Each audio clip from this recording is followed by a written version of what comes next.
to say welcome everybody. This is actually our first like technically sold out event. So Nelson, you are a very popular man. I just wanted to announce the upcoming events. So just so everyone knows, every Friday from 5 to 7, we still have the Zoom happy hours, which are pretty popular. So you can kind of pop in and out between 5 and 7 on Fridays. On July 11th, we have Alex Crespi, same time, 1 to 3. July 19th, which is a Sunday, 1 to 3, we have Herb Reichert. August 1st, we have Jason Serenas. And then we're still going to be continuing. Gregory and Grant have been doing these kind of Thursday night, like talk about whatever vinyl records you love. I don't know when you're going to do their next one, maybe in like 2 or 3 weeks. I need to talk to Grant, and we haven't had a chance to do that. You guys were up in Oregon when I contacted him. He said the same date in July. What he said he wanted to do is same date in July. Yeah, someday. We'll Send out an announcement. But that was pretty popular. It was pretty fun. And I think they're going to be opening up to just like bring whatever cool records you like and talk about them. Yeah, well, it's interesting that that a couple of those guys and I ended up talking till about 7:30, 7:40 last night, long past when the happy hour ended. Cool. It was a good time. Cool. Yeah, it's a neat thing. And if people have ideas for other types of subgroups that you want to do during the week, we're open to those. If you have like a very specific thing you want to talk about. And then just so everybody understands how Zoom works, if you haven't been on it before, it's best if you're not talking to stay muted, because otherwise if you make noise, you pop in and interrupt the speaker. So we want to make sure that everybody stays on mute. You can unmute to ask questions, or you can put questions over in the chat bar on the right. If you click the chat down at the bottom, it'll pop up to the right and you can see the chats. And see, Nelson, if you saw, you've got some questions there already. Why don't amps have casters? Yeah, there's no. Okay, no, I get it. So yeah, so just you can do questions that way and keep the conversation going, or you can just unmute. But please try to stay muted. Otherwise, it messes things up. And if you just want to do speaker view, when Nelson is speaking, his face will cover your screen, and you won't see everybody else. That's kind of a good way to do it. And just so a reminder, this is being recorded. You're all consenting to be recorded, just so you know. And that's about it. Who here has Past Labs gear? Because I know I do. Kevin does. I do. I think most of us do. We have so much of your gear, apparently, and we all love it. So, Kevin, did you want to do a quick intro, and then we can let Nelson talk again? Well, I think we all know Nelson, and he's been doing this for quite a few years. My first foray into his wonderful equipment was actually through DIY. I built a B1 buffer, and first thing I ever built, 34 parts or so, very simple, easy to get started with. And, then bought some First Watt, and then I bought some pass gear. And Nelson goes back, of course, to Threshold, AdCom, and I'm sure he'll talk about all of that. But if he would talk a little bit about DIY, I'd like that. Yeah. Well, I got all the time in the world, and I'm happy to talk about all that stuff. I see a question here about whether I designed the AdCom 535, 45, and 55. I can assure the person asking the question, yes, I designed the GFI 555 and worked with the AdCom staff in terms of coming up with the smaller models. And then I came back some years later, and that was in, what year was that? That was like 87, 88, something like that.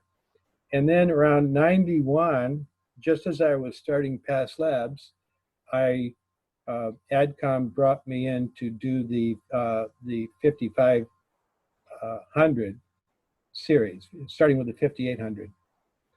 And also I did their auto sound amplifiers in between those two times. So yeah, actually I designed that stuff. Not to say that they didn't have a great technical staff, and every once in a while they even managed to improve something for me.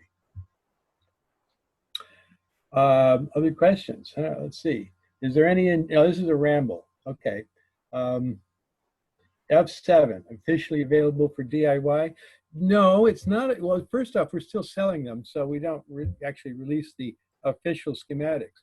The other thing is that I've discovered that if I let people reverse engineer the amplifiers, which, given how simple they are, is not such a real problem for these guys, then they will publish the quote schematic unquote, and I don't have to release an official one, so these guys can go ahead and build them.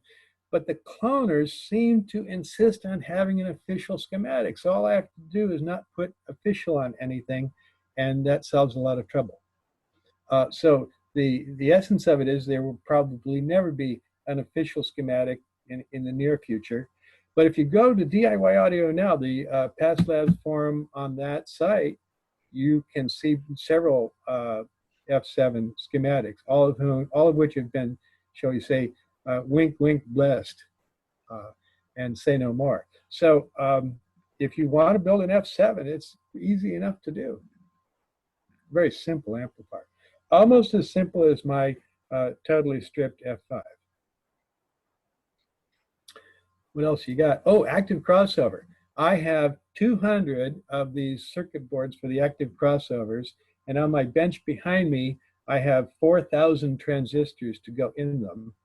And that is going to be launched this month, this coming month.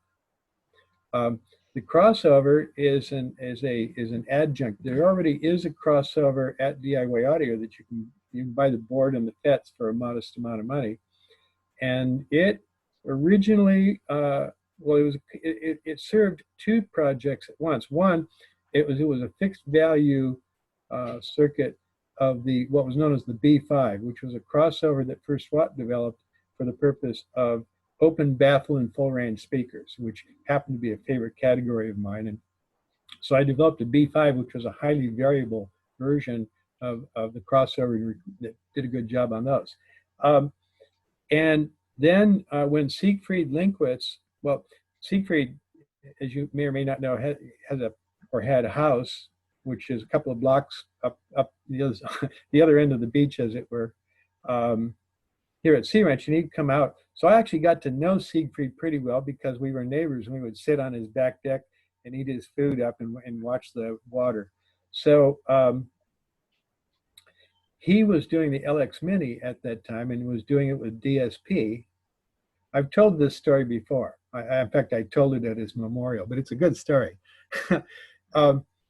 And he was using a mini DSP, but he suddenly had kind of an interest. Well, actually, it goes back a little earlier. When he was doing that, I go, so you're doing this commercially, or at least some guys were trying to do it commercially at this point. I said, well, has China asked for the analog version of the crossover yet? And he goes, no. Well, why would they want that? This works just great, and it's all nice and neat and it's cheap and so on. I go, well, it's just that I have a long history of having China as a major customer. In fact, outside, they're second only to the U.S. as in terms of the amount of business we get to do. And but I know that if you have a crossover, they're going to want it in analog, because my business partner from Threshold, Rene Besnay, when we both left Threshold, he started a company called Quadrature, which was a loudspeaker that used very, very early on sophisticated DSP to not only be the crossover, but to handle all the equalization and any of the phase issues. It was very advanced at the time. This was in '91. He sent it to the guy who had been our distributor in Hong Kong, who was a great distributor to work with, KC Fung. And KC went, this is just absolutely terrific. It's it's everything I ever wanted. Can I get the crossover in analog? Rene told him no, and said that. after that, some years later, I had somebody who's inspired to do open baffles and full range drivers commercially. And in fact, I lent him a B5, which was designed just for that kind of loudspeaker. But he opted to go with a DSP-based solution on that. And I just said, well, you know, have you talked to the Chinese yet? Later on, he came back to me and said, yeah, he had that problem. The Chinese wanted the crossover in analog. And that's just all there was to it. That's what they want. So when Siegfried began talking about, he had a guy in China who wanted to build LX Minis, and I said, well, has he asked for the crossover yet? And he goes, oh, well, there's no way he would possibly need it. You know, this is just great. I told you that part before already. About 2 months later, he goes, you know, I've been thinking about analog crossovers. I said, China, huh? And in fact, so we worked up a crossover, which was actually a variant on the B5, stuffed differently, but the same topology. And it did the job beautifully, and he was very happy with it. And it became the analog version of the LX Mini, and then the one with the subwoofer, which is the LX Mini +2 or the /S. Let's see, how did I get off on that subject? Well, anyways, what do we got here? Let's see.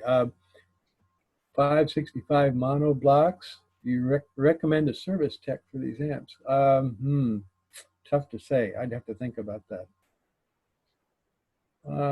Apparently these are low impedance speakers. Which ones are those? Oh, well, maybe. I have no experience with electronics. What would be the best way to start? And he's asking amp camp. And the amp camp is just great. It's easy. It's relatively inexpensive. I've got 2 of them that I listen to all day long right here at the other side of this desk, driving some Jordan J92 full rangers. And in point of fact, the amp camp amp is I've never heard anybody who didn't like it or didn't feel that it was worth the cost. And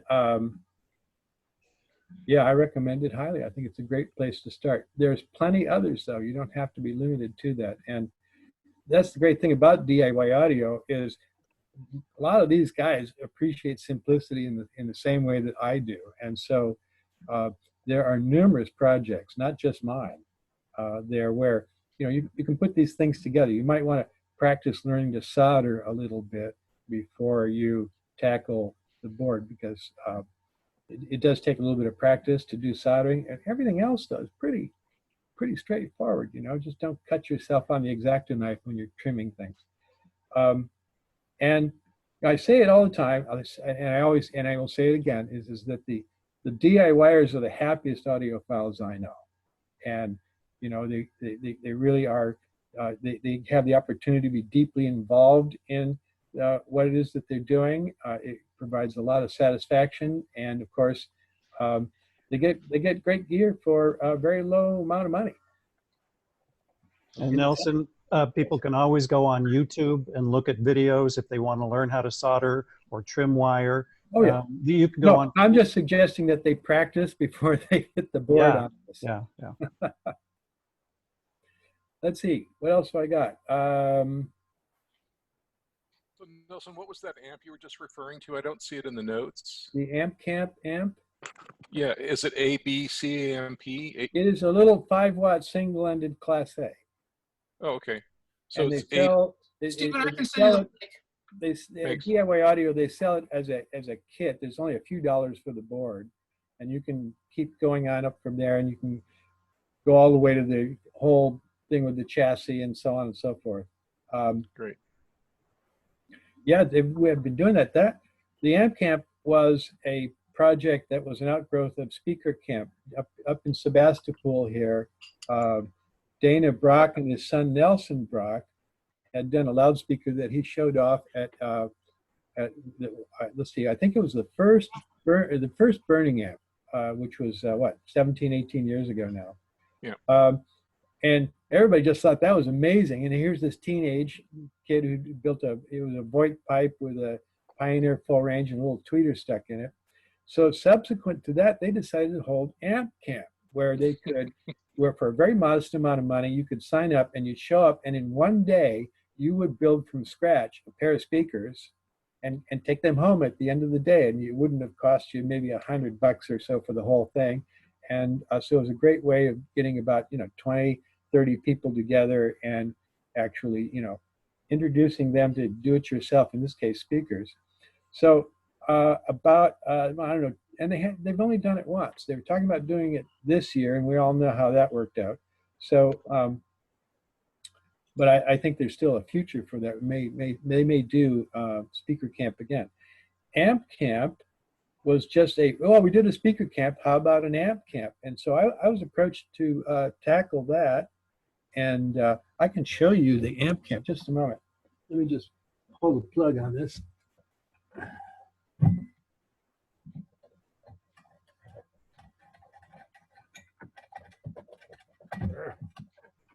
I forgot. It was connected. Anyways, looks like this. Okay, this is one channel, and it's got a front and a back. This is the original one. As I say, it's a MOSFET, single-ended, with a little JFET on the input stage, 5 watts, and runs off of an external power supply that had been a surplus computer supply at 19 volts. So I was approached on that, and it was just a nice chance to build a little Zen kind of amplifier. The big thing was the part where I came in and added the smarts was, let's not have anybody get electrocuted doing this. And so we picked a safe power supply that was, safety approved worldwide, and you could throw it in the bathtub and it was not going to be any problem at all, and the voltage and stuff were not enough to hurt anybody. And that was very important, because we also discovered at Amp Camp, which was a big success, that we really should have held solder camp before Amp Camp, because very, very few people knew how to solder. And I spent most of the day teaching soldering classes at that, and helping people repair the solder work that they had done. So that's one of the reasons that's apropos of like getting some solder practice in. And since then, they have done they did a preamp camp at the last Burning Amp Festival last year. And it was a preamp / headphone amp on a circuit board with all the connectors and stuff. And it came out great. Everybody was happy. The important thing here is everybody was happy. Everybody left with a working amplifier. There was one guy who had to go home early, had to leave, and I hadn't finished it, so I took it home back to Auburn, finished it, and he was in Sacramento, so he was able to come and pick it up. But everybody else was just, and it's a great introduction to DIY. Plus, it's there's a real nice community of people who go to these things. Well, lots of questions. Let's see. Are the pass bands of your crossover all in phase with respect to one another? The answer is yes and no, and I will tell you what the story is. If you use, say, a Linkwitz-Riley alignment, which is a fine example of an excellent design for a crossover, if you set the alignments just right, in other words, Linkwitz-Riley, and sum the outputs on them, bring them back together to see what you get, you find that if it's done properly, the response is flat. And you can get that for 6, 12, 18, and 24 dB per octave slopes. And one of the reasons that everything is exactly flat is that at that particular frequency, the two drivers are aligned in phase. So, and that's the phase being a very key thing. If the phase is screwed up at all on a crossover, then you get a peak or a dip, or maybe even a series of peaks and dips. So you'll never get perfect. So in that sense, they are aligned. But if you look at the output phase of the output signal that's been reassembled, you find that at low frequencies, it's at 0 absolute phase, so it's totally in phase. And then as you approach the crossover point, it slowly has a lag, so there's a so it starts having a phase shift. And in the case of the in the case of a 12 dB per octave, in the case of a 6 dB per octave, you got a 90-degree shift, but the other side is making up for it. And so actually, in the case of 6 dB per octave, it is truly phase coherent, square wave in, square wave back out. With the Linkwitz-Rileys, you can't have a square wave in and a square wave back out, because while the two drivers are aligned at that frequency, they are not of the same phase elsewhere. And so but done properly, the phase shift isn't so bad, because to the first order approximation, it kind of resembles as if you just simply push the speaker back a few inches. So it isn't, too problematic. And one of the reasons, though, that this is all important for me, and in terms of what I'm working with, and if you look at the XVR crossover, which was incredibly variable, and also the B4, which was, and even the B5, which are just, you got a lot of potential values, and you can independently adjust all the poles of a crossover. A pole being an element that delivers 6 dB of that, whatever it is that's going to be. A one-pole crossover is 6 dB. A 24 dB per octave crossover is 4-pole. So, but these poles, each one of them represents essentially an RC kind of element. And the R and the C values can be varied, and they can be varied independently of each other, which is something that you don't get elsewhere. In other words, you've got you've got knobs on the front of a crossover, and it says 600, 800, whatever, or even tunable. You tune that by turning a knob. The thing is that under that circumstance, you are tuning all the elements the same, so that each pole element of the crossovers are lined up with all the others, and they're always equal, or they're always set to some ratio that doesn't vary. In the XVR, I aimed to break that pattern by allowing adjustment of every pole individually. And what that gives you is an amount of flexibility with respect to drivers. If we just had perfect drivers, then you just would simply take a textbook Linkwitz-Riley, use it, everything would come out perfect, and you're done. Unfortunately, the drivers themselves don't have perfect phase response, and they don't have perfect frequency response. And either of those elements will screw things up. And with, in Siegfried's case, we would say the Orion, what he did was he adjusted the phase response of the speakers, and also adjusted the frequency response. So he came up with additional networks that allowed him to use the Linkwitz-Riley crossover, because he improved the response factor of the speaker separately. When he did the LX Mini, he did something that was a lot more similar to what I had been doing with the XVR, which is not he had a reason why he wanted to do that, because he wanted to use the Linkwitz-Riley filter. I don't blame him. I wasn't constrained by that, and I said, well, how about if we just allow people to screw with the individual poles values and see what you get, see how you can trim this thing so as to take care of some of the crap that the speaker is doing. So you can more subtly adjust for phase response and amplitude response if you can play with all the poles.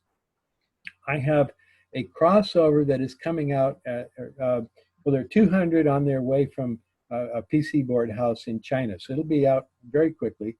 And it's a biamp with 6, 12, 18, or 24 dB per octave. You can switch that in, and then you can adjust all the poles, all the RC elements of each filter independently over a 6-to-1 range is the stock. In other words, when you build this, you choose what center value you're going to have for the frequency, and then you can go an octave and a fraction on either side of it, and adjust until the cows come home.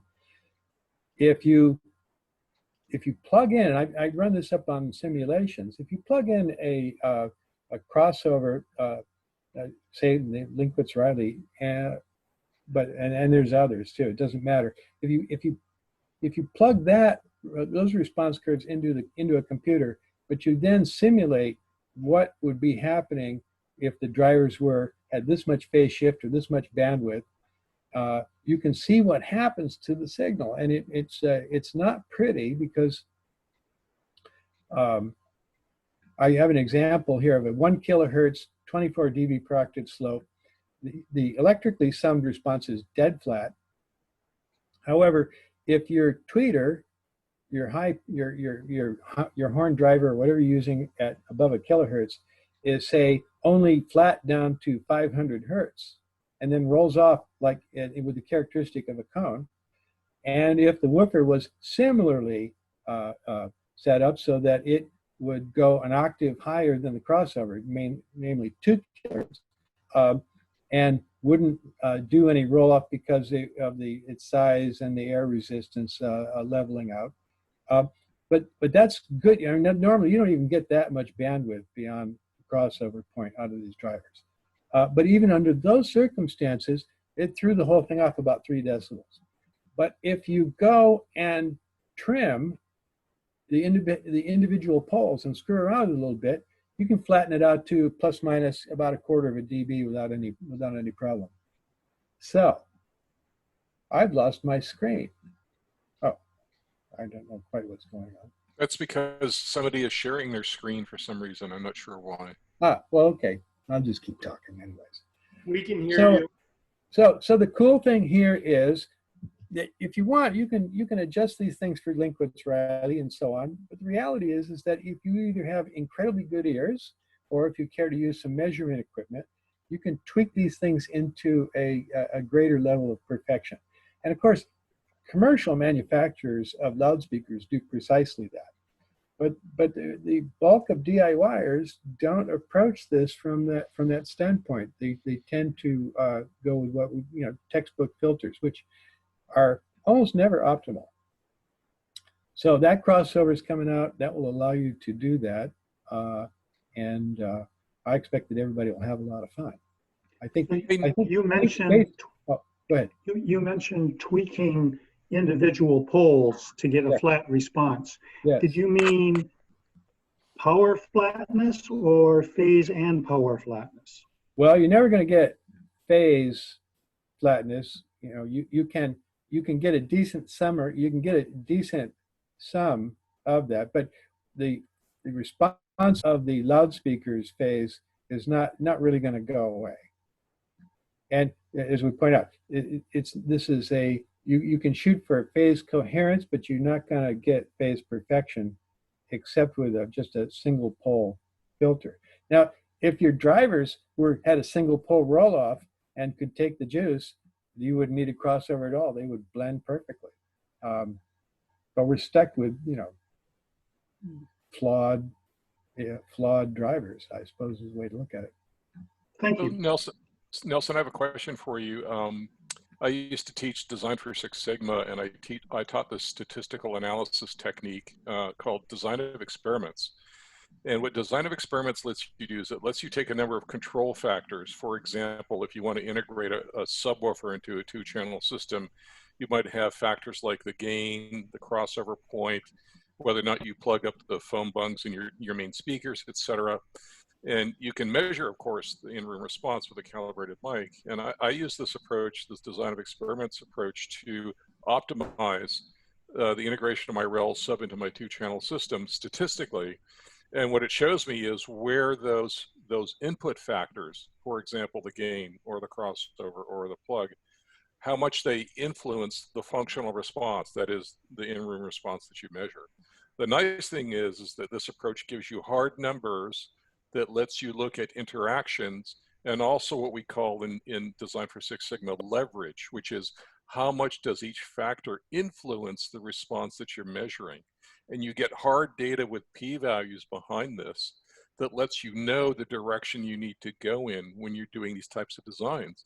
And so this very interesting discussion you were having around these drivers and these poles made me think that for folks that might want to try this, that there is a way that you can do this systematically and statistically and not get lost in the forest because you have too many factors that you're trying to optimize at one time? Well, my approach is measure, listen, measure, listen, measure, listen. And yeah, and you adjust something. Mostly you adjust it looking, you make your adjustments looking at the meter, and then you go and listen to it. Between those two, you can usually arrive at some kind of happy situation. I had a discussion with John Curl about this once upon a time, because you may recall that he had the symmetry crossover also in the 70s, I think, that he did for the Monster Cable guy, Noel Lee. And it was a phase perfect crossover. That is to say, he had a filter that was adjustable. Is that right? Yeah, it was the low pass filter. It was a 12 dB per octave. And then a differencing circuit so that the high pass got exactly what that filter was putting out and what the input looked like. And so it was phase and amplitude perfect. I said, but John, you know, the only problem here is the phase of the drivers are gonna screw this up. And so I was just saying, I was really curious to see, you know, how this had all worked out. He goes, well, it had a knob on it, and if you move it around, well, you find something that resembles the sweet spot, and then there it is. And I admire that. That's extremely practical and working. I try to look at all this stuff too from the standpoint of the guy who is the DIYer who's trying to do it, because all these things are DIY kits. It's got some pots on the board, and you can safely turn all of them any way you like without creating damage, probably. A warning about driving your tweeter with unknown settings, but the essence of it is that it's their opportunity to fool around with it. It is extremely rare that they would have access to the kind of objectively analytical information that would allow a computer to solve these problems for them. Yeah, so my point here is that, of course, you want to confirm things with subjective listening tests, right? That's critical. But sometimes when you're doing experiments and you have multiple factors, say 5 or 6 factors at a time, and they interact with each other, it's easy to get lost in the forest of all the possible combinations of things to try. And the nice thing about this approach, and one of the members here, Gregory, has actually seen the study that I did for this some time ago, but the nice thing is you can eliminate very quickly the non-important things and then focused on the most important things. Maybe it's out of the 6, it's 2 or maybe 3, right? And then you can look for direction as to where to fine tune those. And then of course, set them and then actually listen to them. But it's a way to provide direction with some data so that you don't constantly spend your time, you know, ambling back and forth and getting lost, because typically it's hard for most folks to keep 3 or more factors in their mind at the same time influencing a functional response and keep track of that. At least it is for me. And so this is just an approach that's teachable, that's reproducible, that gives you some data as a background and provides direction. And I think that that's a nice way to kind of approach things that can get complicated quickly. So anyway. Well, it does sound like work. And I treat this whole thing as fun.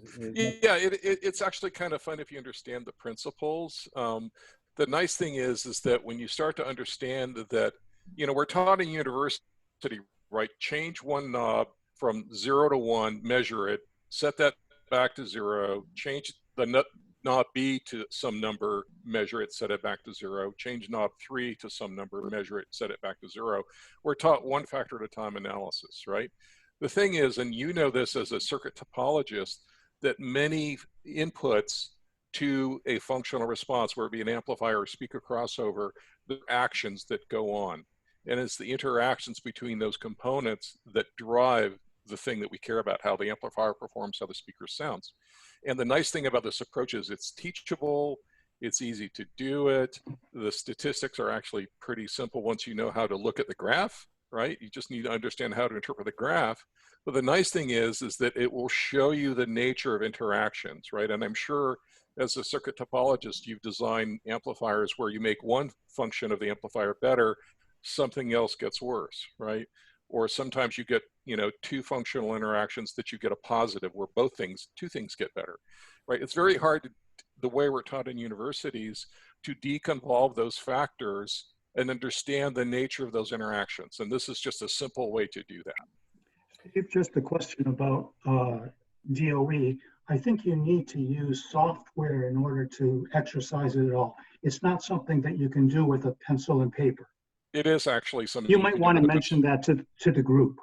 Yes, so it's typically done with software. You can download the software I use for 30 days and use it for free. Whose software is that? It's called JMP, JMP. It's made by the company SFAS that makes statistical. I don't want to get off in a big digression here, but my point is that before they had computers, these were done with pencil and paper. And when you've got just a few factors, the arithmetic is pretty simple because you're basically using coded units, and the arithmetic is actually really simple to do. So it's just a matter of understanding the principles. My point here is that it's very easy to get lost when you have multiple factors that you're trying to change everything all at once. And when those factors start to interact, you can very easily get lost in the intellectual woods trying to deconvolve all of those. And design of experiments is a very simple way to provide direction and know where you want to go. And then of course you would confirm your findings by actually listening to it. So that's all I wanted. I don't want to take Nelson's time. No, I can appreciate that because I have, through experience and intuition over 50 years, developed some personal guidelines about what works and what doesn't. So in spite of the fact that I market amplifiers that are occasionally accused of being distortion generators, the reality is that I start in anything to first off achieve low distortion to begin with, and then to so that's a basis point. And of course, there's numerous other kinds of numbers that one would apply. The presumption in my case would say a loudspeaker would be right off the top. It should be flat, as flat as possible. Well, to me, very flat is plus minus 1 dB, or an acceptably flat is plus minus 3. And yeah, I might still like it if it's got plus minus 5. But when we get plus minus 10, we've moved out of that ballpark. So as an initial thing, the first thing you do is you create a flat aspect to the response curve. The second thing that you do, if you wish to explore without actually even measuring phase, if you want to explore what's going on at the crossover point for various alignments, you should see both the high and the low acoustic elements come together X number of dB down at the crossover point, and if depending on the slope, it could be a 3 dB figure or it could be a 6 dB figure.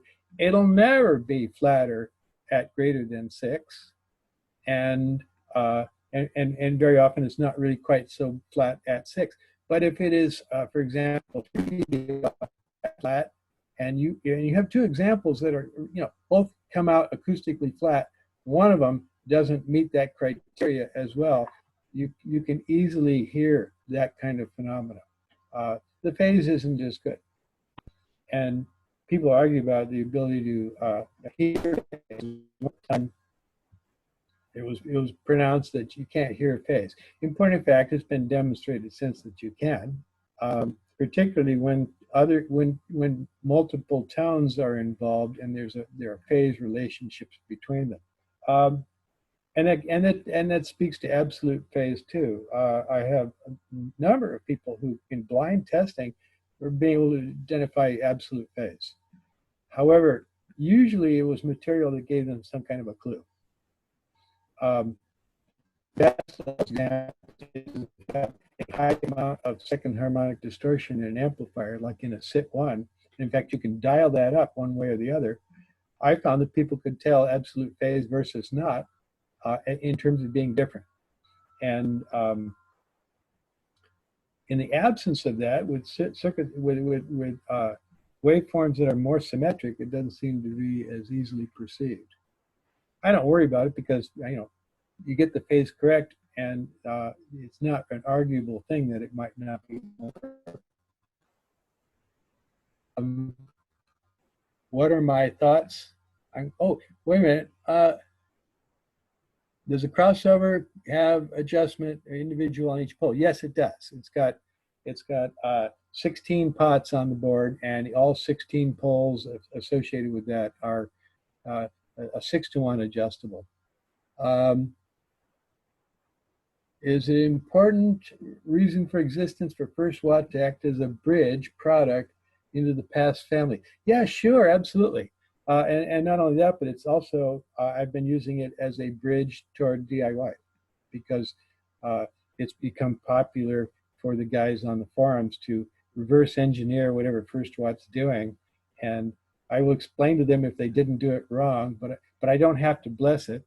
It's a bridge to that. And part of it too, First Watt is just, once again, real simple stuff. It's a simple circuits, and the simpler I can make it, the better, because I believe in that aesthetically. I believe that simple circuits that measure well are probably better than complicated circuits that measure well. That's kind of been my experience, but it's just, like I said, it's an aesthetic that I adhere to, and you can chalk it up to personal preference. In the case of First Watt, well, it just accomplishes both those things. But the original reason for First Watt was the success of the commercial enterprise, which is PAS Labs, tends to constrain what it is that we can do creatively, because if you want to be successful in the marketplace, you have to have, you can't thrash about too wildly in terms of the kind of things that you offer. People get used to a particular voicing or a particular styling of product or a particular approach technically, and distribution worldwide expects some continuity in product. They expect an aspect thread that will run through all of the offerings. And so if you're successful at marketing products, you quickly discover that you become constrained in terms of how wild you can get. It's just not smart for me to come out with something that is radically different. For instance, if I came out with a Class D amplifier at PAS Labs, people go, whoa, whoa, what's going on? We just have no incentive to upset our customer base. So we just continue to do pretty much what we did. We emphasize Class A, and have continued to do so in the 30 years we've been doing this now. And actually, we're on our 30th year. I think that's how we can put it. The thing is that in 1995, we developed the X series of amplifiers, which were a balanced design where we were able to cross-couple distortion so that it nulled out at the outputs and get quite good numbers, quite good performance off of a in this case MOSFET power amplifier. And of course they were fairly beefy and big, and they drive loads and lots of things, and they styled nicely. The models that we came up with, and that was let's see, 25 years ago now, are still in existence. An XA30 or an X150, these models still exist. And the first editions of those ran about 10 years of X150s, X300s, XA, this and that, and got updated, I believe, around about 2005, because it came out in 95. And they became the 0.5 series, which interestingly, we have some customers still having us make them today.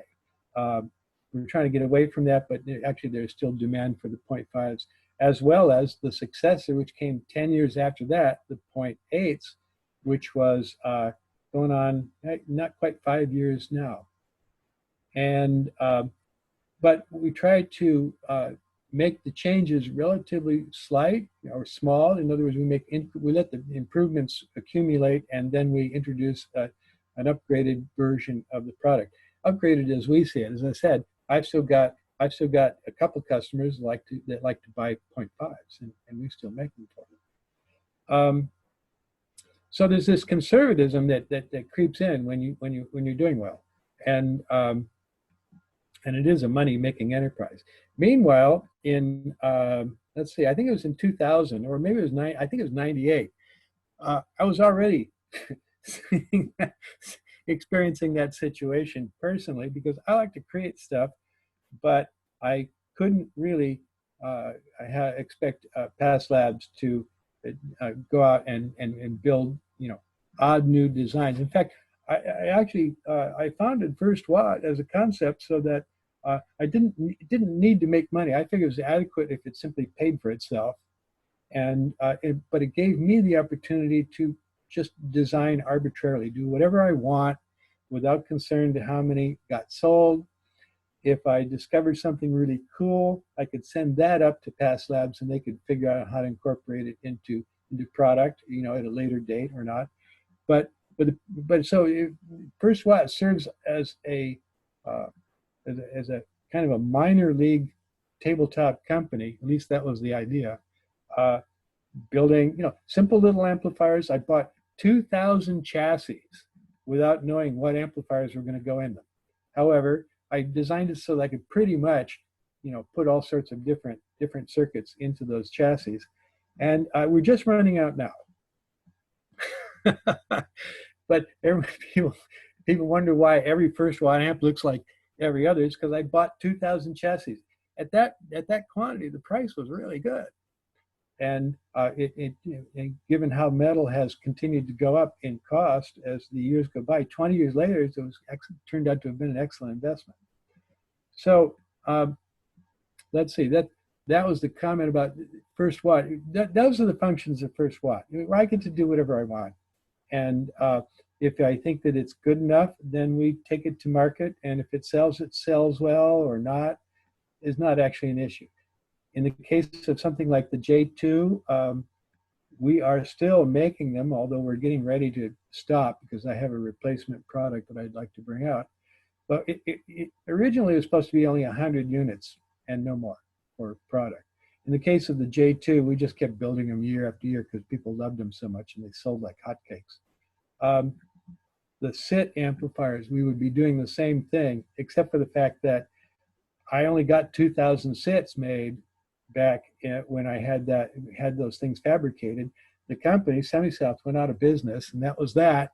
So I'm down to the dregs for my personal stash now. In fact, I gave up most of my personal stash of the little transistors when they needed to do one more run of the product. So, anyways, that's the deal with First Watt. And actually, the Past Labs is now actually building the products. For years, it was just me, and my son and nephew. There was a period of time where they were helping out, but it was still largely me. I can't deal in that volume at this late date. So next question. Thoughts on Class D amps? Well, I think they're a miracle that they work at all. I built my own Class D amplifier many years ago, actually at Threshold. And it's not easy to do. And I have to say, I admire the guys who have accomplished so much with Class D. Bruno Putzis in particular, who I think is just a first-rate designer. That said, I don't find them attractive from a standpoint of wanting to particularly work with them, and I don't particularly find them attractive sonically. Now that said, I just finished buying a bunch of little Class D amplifiers for subwoofers for all of my friends, and they come with really great adjustable crossovers with phase and amplitude, and you can play with the filters and all that stuff, and the switchers meet spec. They work, but like so many other audiophiles, it just ends up, it's still kind of in the the sub-basement of thinking. And of course, subwoofers is a perfect, the perfect description of that category. there are plenty of people who like Class D every bit as much as what I make, and probably some who like it more. And I'm absolutely happy with that. There's a lot of room in this marketplace. In fact, actually, I think the Class D amplifiers from a market standpoint do me a big favor, because they are almost the polar opposite. If this was a boxing ring, they're the guys in the other corner. And we both offer products that are so dissimilar that it's very easy for the customer to understand what the differences are between them. And in fact, we literally play off. What I'm doing is defined as not what that guy is doing. I think that Class D, as it, especially as it becomes more and more of a commodity, is going to be is going to take more and more business away from the traditional middle Class AB. But I don't see that as my issue. Amplifiers have anti-aliasing filters? Pardon me? Do Class D amplifiers use anti-aliasing filters as an intrinsic part of the chain? Well, no, I haven't. Mine was a self-oscillating classic thing where I took the basic topology out of the national semiconductor,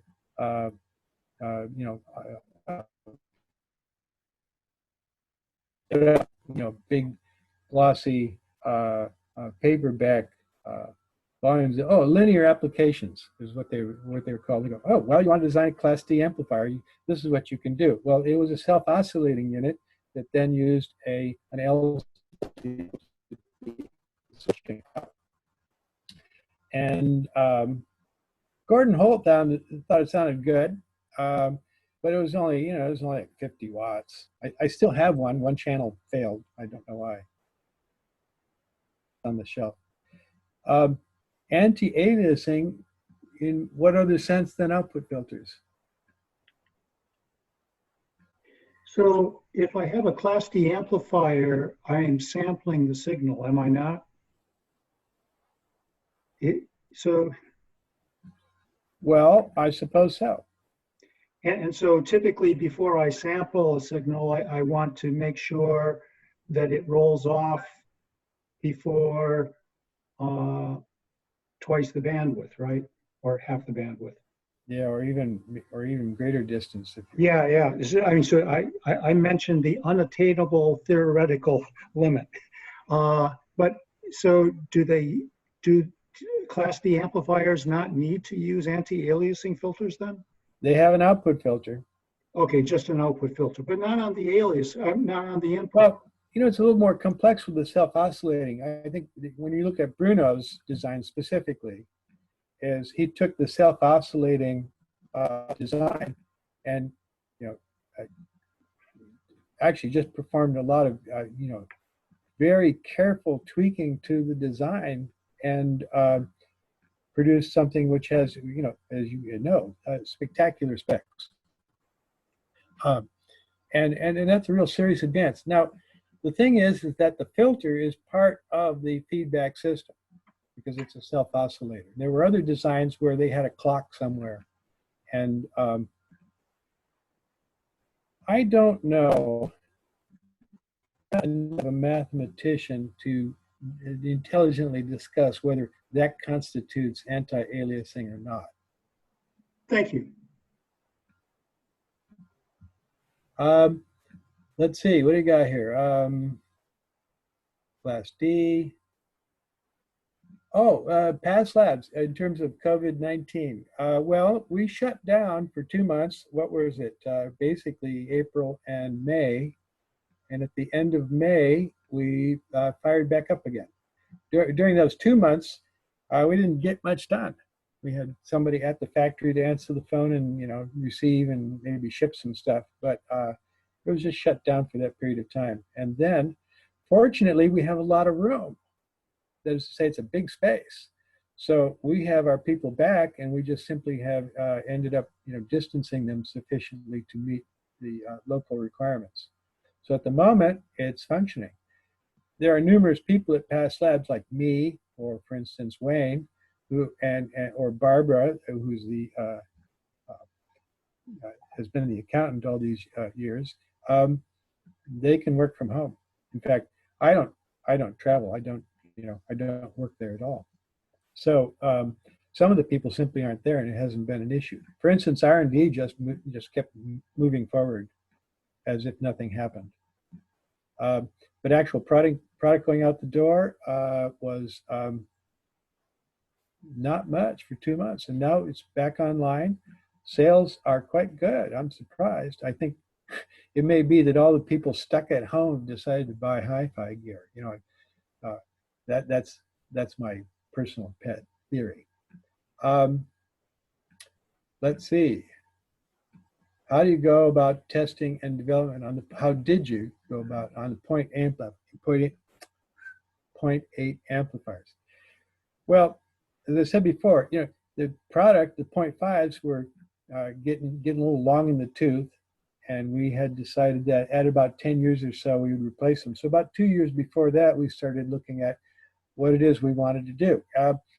Off the top, I wanted to beef up the supplies, beef up the heat sinks, beef up the output stages, because we were of the opinion that a little more hardware would be appropriate in the next edition. Probably the most interesting thing that we did was this was at a time when we were discovering what the SIT amplifiers were interesting for, which was in the case of the SIT1, which is the original one.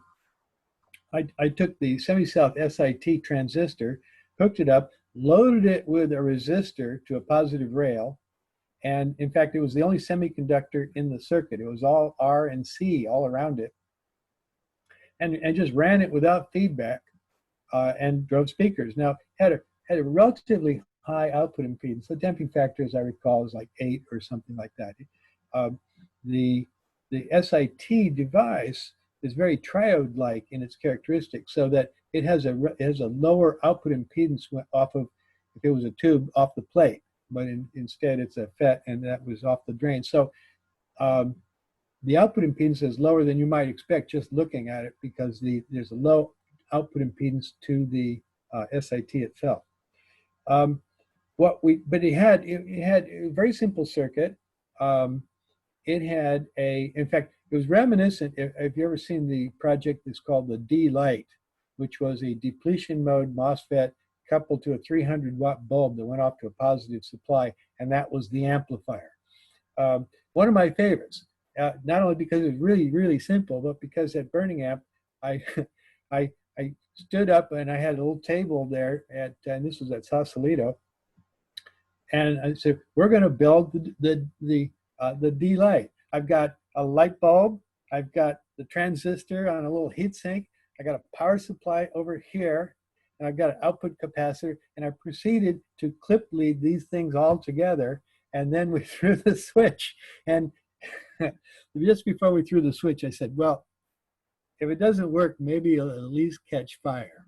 So it worked, though, and I got the thunderous applause because it was almost nothing, and it was of the stupidest sorts of assemblage of parts that you might imagine. So, and I built it right in front of them. The SIT1, it was a very similar circuit, except that instead of a light bulb, I had a big bank of resistors. And I had a knob that could adjust the operating point of the SIT, where it was on the load line it was available, what voltage and current are available from that. And if you adjust the bias to it, it'll swing through that. And then you can measure or listen to the differences between these two.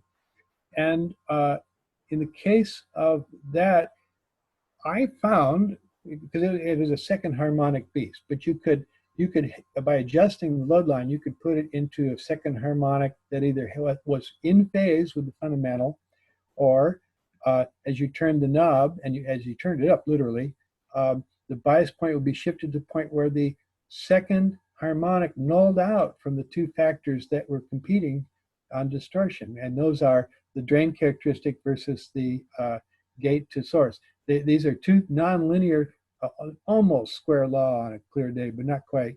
But they compete with each other. And if you find the point they balanced, the second harmonic goes away, and all you got left is a third and maybe some higher order.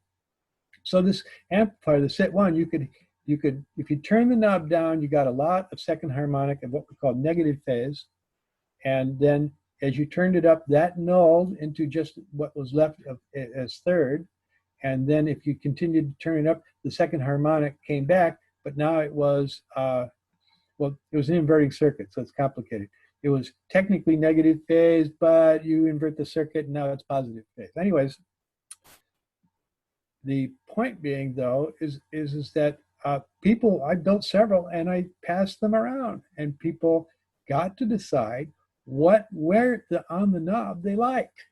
And they consistently picked something which was left of center of the lowest figure. And that was when inverted, a negative phase second harmonic. Well, so, and they all loved it to death. So, I mean, it was no question that we weren't going to do anything. Plus, I had spent a fortune getting these made. Well, I'm going to use them. So the SIT one was released, but we put a knob on it, and in fact, a meter too, so that you could look at the meter as part of that. And it just showed the bias point of the SIT. And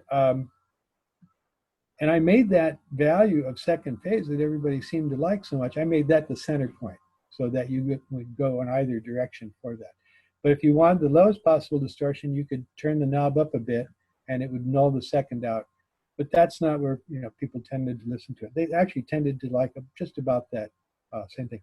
Not everybody, it was, and but it was the whole point is, it was an interesting learning experience for me, because I'm going, geez, phase of second harmonic isn't supposed to make any difference, but apparently does. And these people were not informed as to what it was they were doing.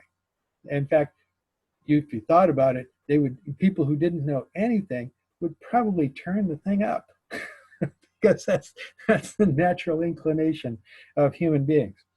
So we learned this lesson about second harmonic, and not only that, but the phase of it. And of course, it's distortion, so it represents a special effect. You either like it or you don't. But I've always looked at the fact that I'm not here to have zero distortion as such. Somewhere below 0.01%, I stopped counting, because I honestly don't particularly think that it's important. Not as probably at those levels as important as what the spectral content of that distortion is. If it's all spiky crap, that's not so good. If it's just second harmonic, or maybe some second and third, not so bad. Some people like it.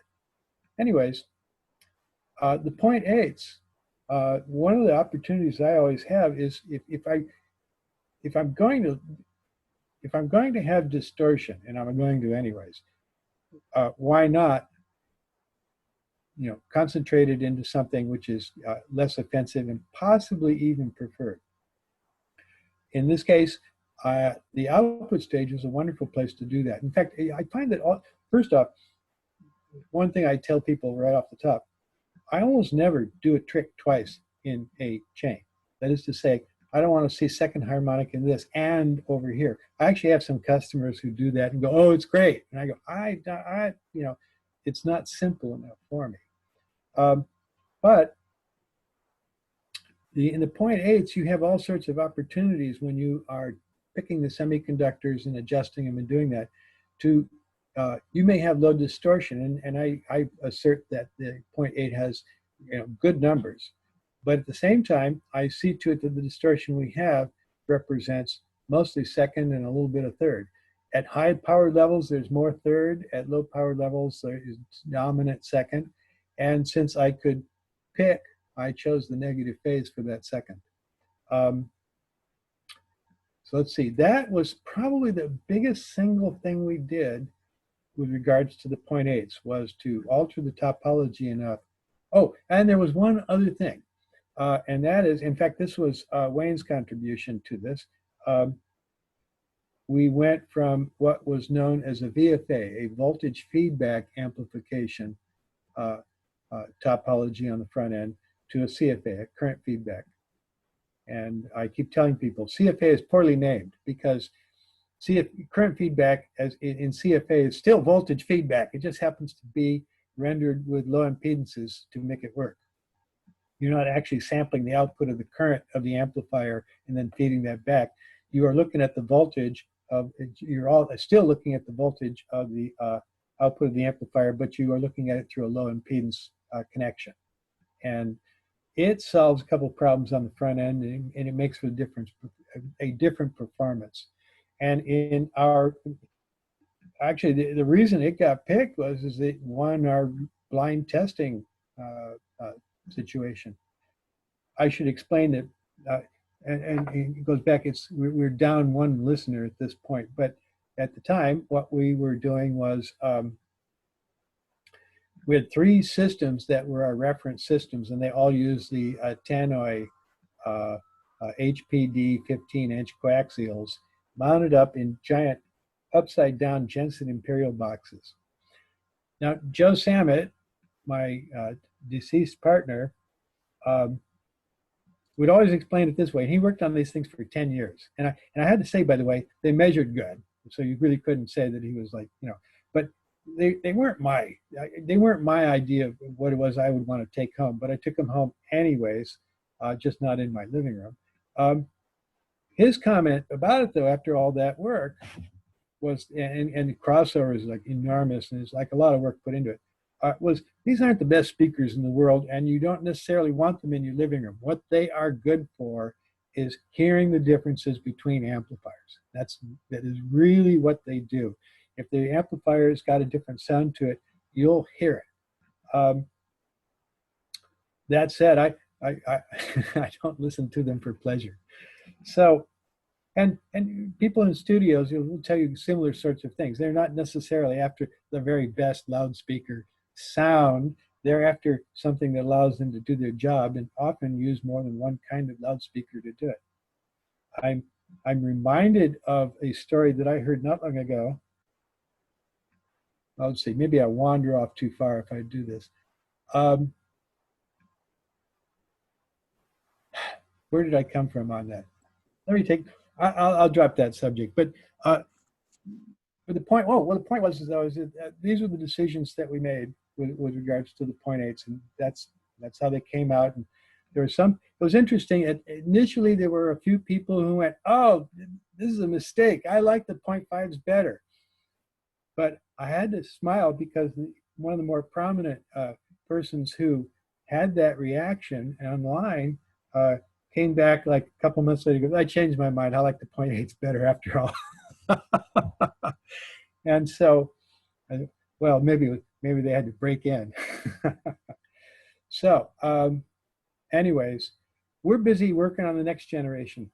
After all, it's been what, 5 years, 6 years? Yeah, it's time for us to get rolling. I've got some cool stuff. XA25 was the first hint of what it is that where direction that we're headed. Let's see. How do you describe your changes in design philosophy since the Threshold days? That's a good one, because when at Threshold I was young, and I was still very much enamored with what you could do with exotic and complex circuits. And so if you look at Threshold amplifiers, they have a lot more parts. And some ways too, in some cases, in various ways, they measure better. I recently had to fix a Threshold amplifier that had been sufficiently damaged by somebody who had worked on it before that I actually had to make new boards for the front end. And it was easier to do that than to try to repair what was there. Wouldn't be the first time I've ended up doing that. I did that to a Stasis 1 also. I have a complete design for Stasis 1 boards because I had to recreate that from scratch. But this was an SA3. And I was looking at it. In fact, Wayne was here, and we're looking at it and go, Jesus, how many parts is there in here? Our joke usually is somebody's being paid by the part. So needless to say, and half of them were like burned and stuff. And but I'm like, this is an awfully complicated circuit. And Wayne goes, yeah, I don't remember who did that anyways. We think we're going to blame it on Michael Bedelius, who was the guy left behind at Threshold. after I was out of there. And but it was just like, it had op amps and opto isolators, and it had a lot of stuff compensating for every potential issue.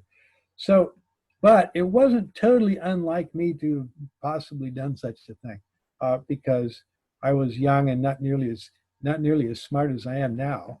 And so I started with Past Labs. I started building stuff a lot more simply, and I also, one thing I really enjoy, besides just the aesthetic of that, is the fact that the DIY crowd really likes a simple amplifier.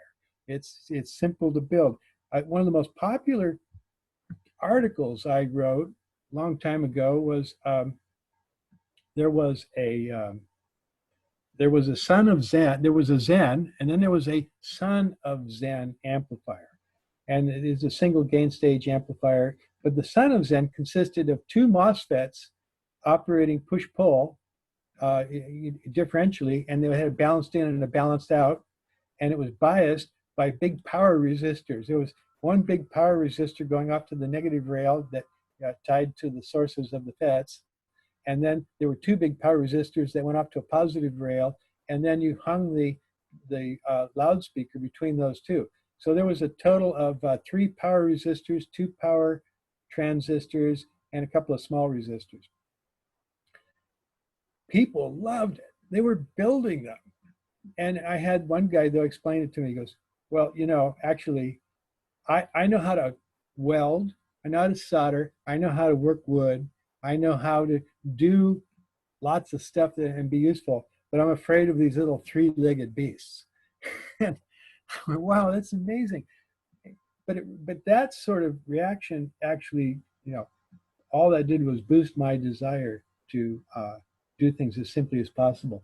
Not only just for the DIYers, but looking at that SA3 that I had to rebuild from scratch, I was, in fact, well, the customer in this case had the good fortune of getting a new design, because I didn't feel like doing the original front end board for that SA3. I've got some real nice Stasis front end boards for Threshold product if anybody needs them. So, and I stripped out a whole gain stage. But simplicity, just, like I said, it's a great aesthetic. I personally believe that if something is simple and measures well, it's almost guaranteed that you've got everything that you're going to want audibly from a product. But and like I said, they're easy. They're easier to make. they're easier to work with. They're easier to fix, and so that's my mantra. And that's the progression that you see going from early Threshold days to what I'm doing currently. Now, complexity does creep in. You have to fight it off all the time. I will say that too. Do I sell as many first watt amps as Past Labs amps? Not quite, but I do sell quite a few. It would seem to me offhand that the distribution in sales by units is on some kind of a par between preamp product, power amp product at Past Labs, and then first watt. But of course, the dollars are different, because of course the power amplifiers fetch a typically higher price, and the first watt amps are sitting down toward the bottom. The set 1, 2, and then 3 sold like a house of fire. In fact, the real problem is that, as I said, I ran out of SITs. I've got just very few left, so we're on the last little bit. But they were last year, which was the big release. They shot out the door. It was probably, well, in terms of unit numbers, that was our biggest seller.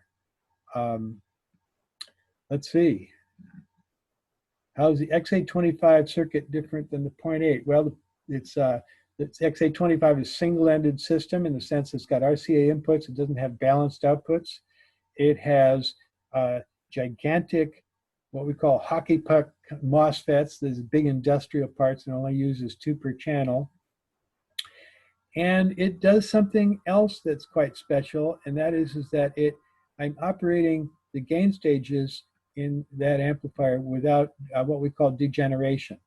And degeneration is where you put a resistor in series with the control pair of pins on any kind of game device. But I'll give you an example. The pin in question for a FET would be a source, or it'd be an emitter for bipolar, or it would be the cathode for a tube. And what it does is it reduces the gain, but it ensures that much of that reduction is linear. Square law kind of thing. So you lower the gain, but you lower the distortion, and that's all very nice.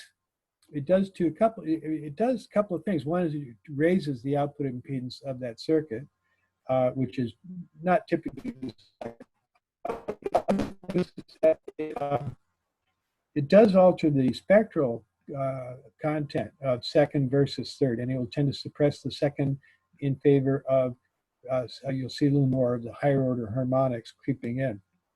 Not a big deal. If it's a low distortion piece to begin with, it's not a real problem. If it's a really crappy circuit, then it really shows up. It's the same with all sorts of feedback. The crappy circuits are, are the ones where the feedback creates the most trouble. If you build a really, really linear, nice amplifier, then you can throw feedback on it with relative impunity. Much. So it's like having a credit card. Feedback is great, assuming that you got money in the bank to pay the bill. Otherwise, maybe problems. This variety of local feedback removed. In fact, actually, I believe it's gone altogether. We came up with some fairly sophisticated circuits to track the bias so that it didn't heat up and the bias didn't run away. But it has no degeneration in it. Now, I mentioned Joe Sammet before. He was my best listener. He was the best listener I ever knew. So I was very lucky to have him for a business partner. And the thing about Joe, and of course he had the tannoys. We all had the tannoys. After you live with them for 10 years, they do become excellent. I would send, I did blind testing with Joe, and this was the SIT, was another fine example. Joe, I got 2 amplifiers here. I do better than that. Joe, I put 2 amplifiers in the back of your car, and they are unlabeled. And typically Joe would, come back a couple of weeks later. But he would go, well, this one is really quite good. This one over here needs a little help. And but the thing is that he was very spot on as a listener. It goes. It was there was almost no occasions where I would consider him to have been wrong. There was occasion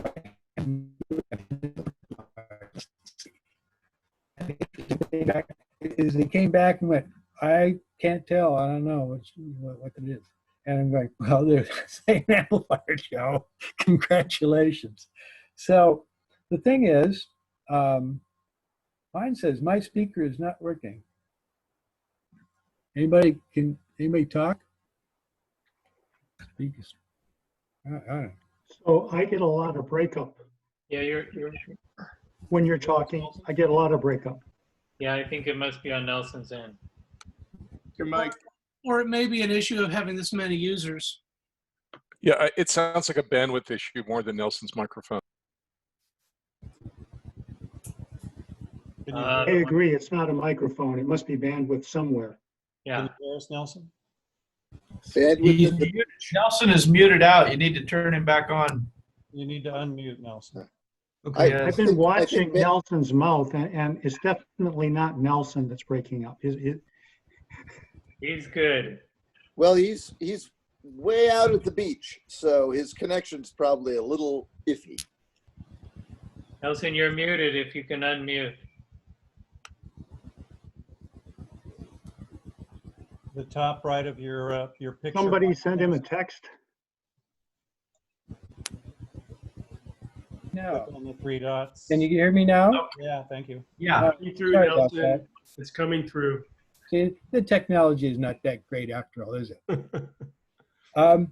Anyways, the point was that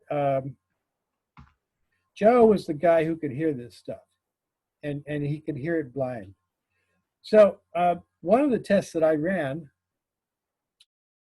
with a lot less degeneration, particularly in the output stage. In fact, I initially just did it in the output stage because I was interested. It had been a phenomena that we really hadn't dealt with or experimented with.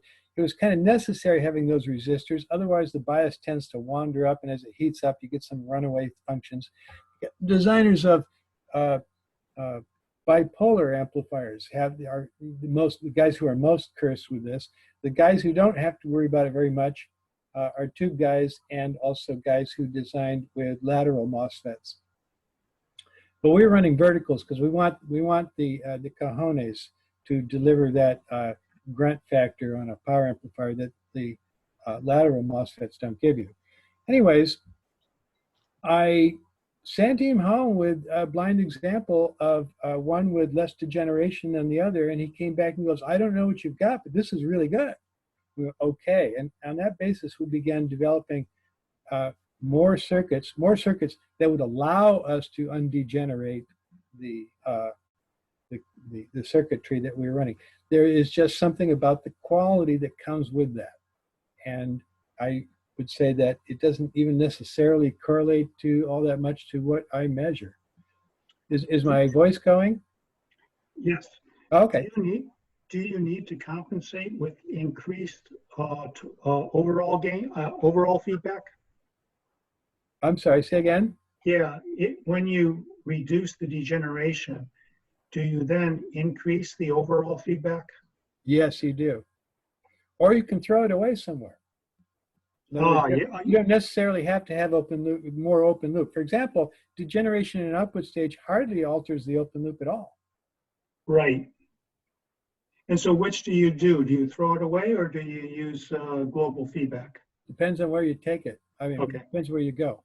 But in the front end, we're looking at what we call the VAS, the voltage amplification stage, which will, in the case of a FET, be a source mode FET. And it's operated push-pull. There's a pair of them. They have lots and lots of, they're degenerated quite generously because, I mean, there'll be like 47, maybe 100 ohms coming off of those typically. You take that to 0, and you have a lot more gain. However, I figured out you, in fact, could take that out, but it didn't alter the open loop gain at all. So you had the undegenerated characteristic, and you still had the stability that you needed, and it didn't alter the open loop gain at all. In other words, it turns out you can just arbitrarily set those things up, but it depends on what kind of a network you use to drive the inputs on those systems. That's an example of that. I've got yet another example that I'm still screwing around with where it's done in another way altogether. But they are undegenerated circuits. In fact, the one I'm screwing around more recently takes advantage of that and says, let's have some more open loop gain and see where we go. In the case of the XA25, it does not. It has the same characteristic. Last time I looked, there was no compensation in that circuit either for frequency. And we don't use the Zobels at the output. You know, we don't have the coils at the output. We don't have the RC networks to ground for stability. Haven't needed them in quite a long time because we're not running a lot of feedback, and we're not shooting for well, we're not really shooting for much beyond what we consider to be the audio range. You know, somewhere beyond 100 kilohertz or so. I don't spend a lot of time worrying about it. So that's what's going on there. Let's see. Albert von Schweikert. Yes. How did I meet Albert? Well, you know, Albert worked at ESS. He arrived after I was gone, and I think he probably had my job. Which at ESS initially I was designed the crossovers. And then about a month after I started working there, they met Oscar Heil, and all of a sudden the whole thing just took off amazingly. A sleepy little company suddenly exploding, and you know, growing from about 10 people to 200, you know, going from a sleepy little garage type operation to this huge set of warehouses, and you know, from modest amounts of money to I don't know, they were doing 20 million a year easily. So that was an incredible experience for me, and I got to be there for that. And then after it had matured enough, in this case, the management that I didn't get along with at all decided that they had enough of me and they could get other talent at that point. So I was let go. Subsequently, though, I know that Albert got a job there. So he had, as far as I can make out, the same job. Let's see. And then I've seen him a couple of times, or had seen him a couple of times when he, you know, had his speakers out. But there was instances of either being at a show or if we were both doing something at a dealership, typically in the Bay Area. Haven't otherwise communicated with him for quite a long time.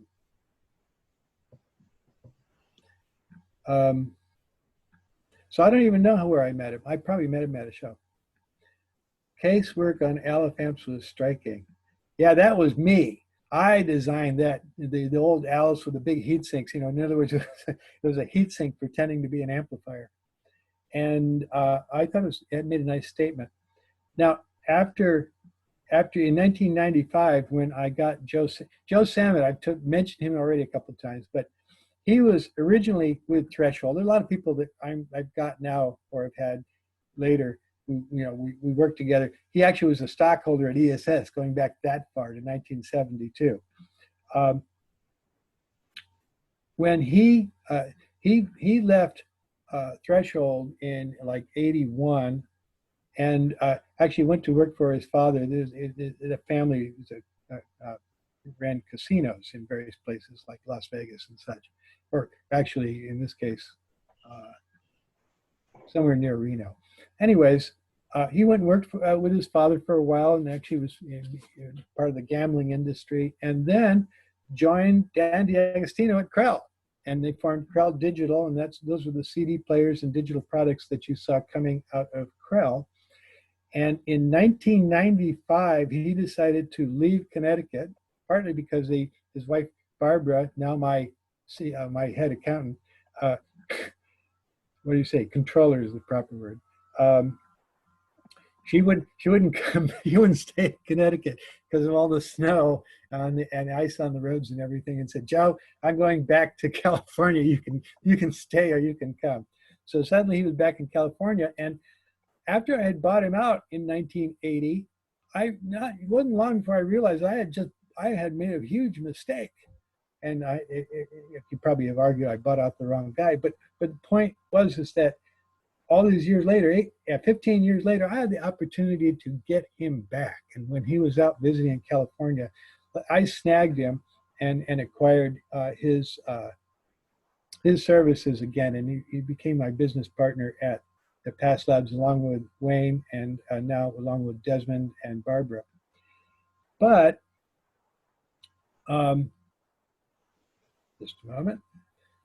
When he arrived in 1995, the first thing he did was get out of Krell Digital Desmond Harrington, who was a degree digital engineer that he had a student, but came out of Ireland and was hired at Krell Digital to do digital work. So he arrived at Past Labs and demonstrated that he was a man of extremely large number of talents and very, very good at all of them.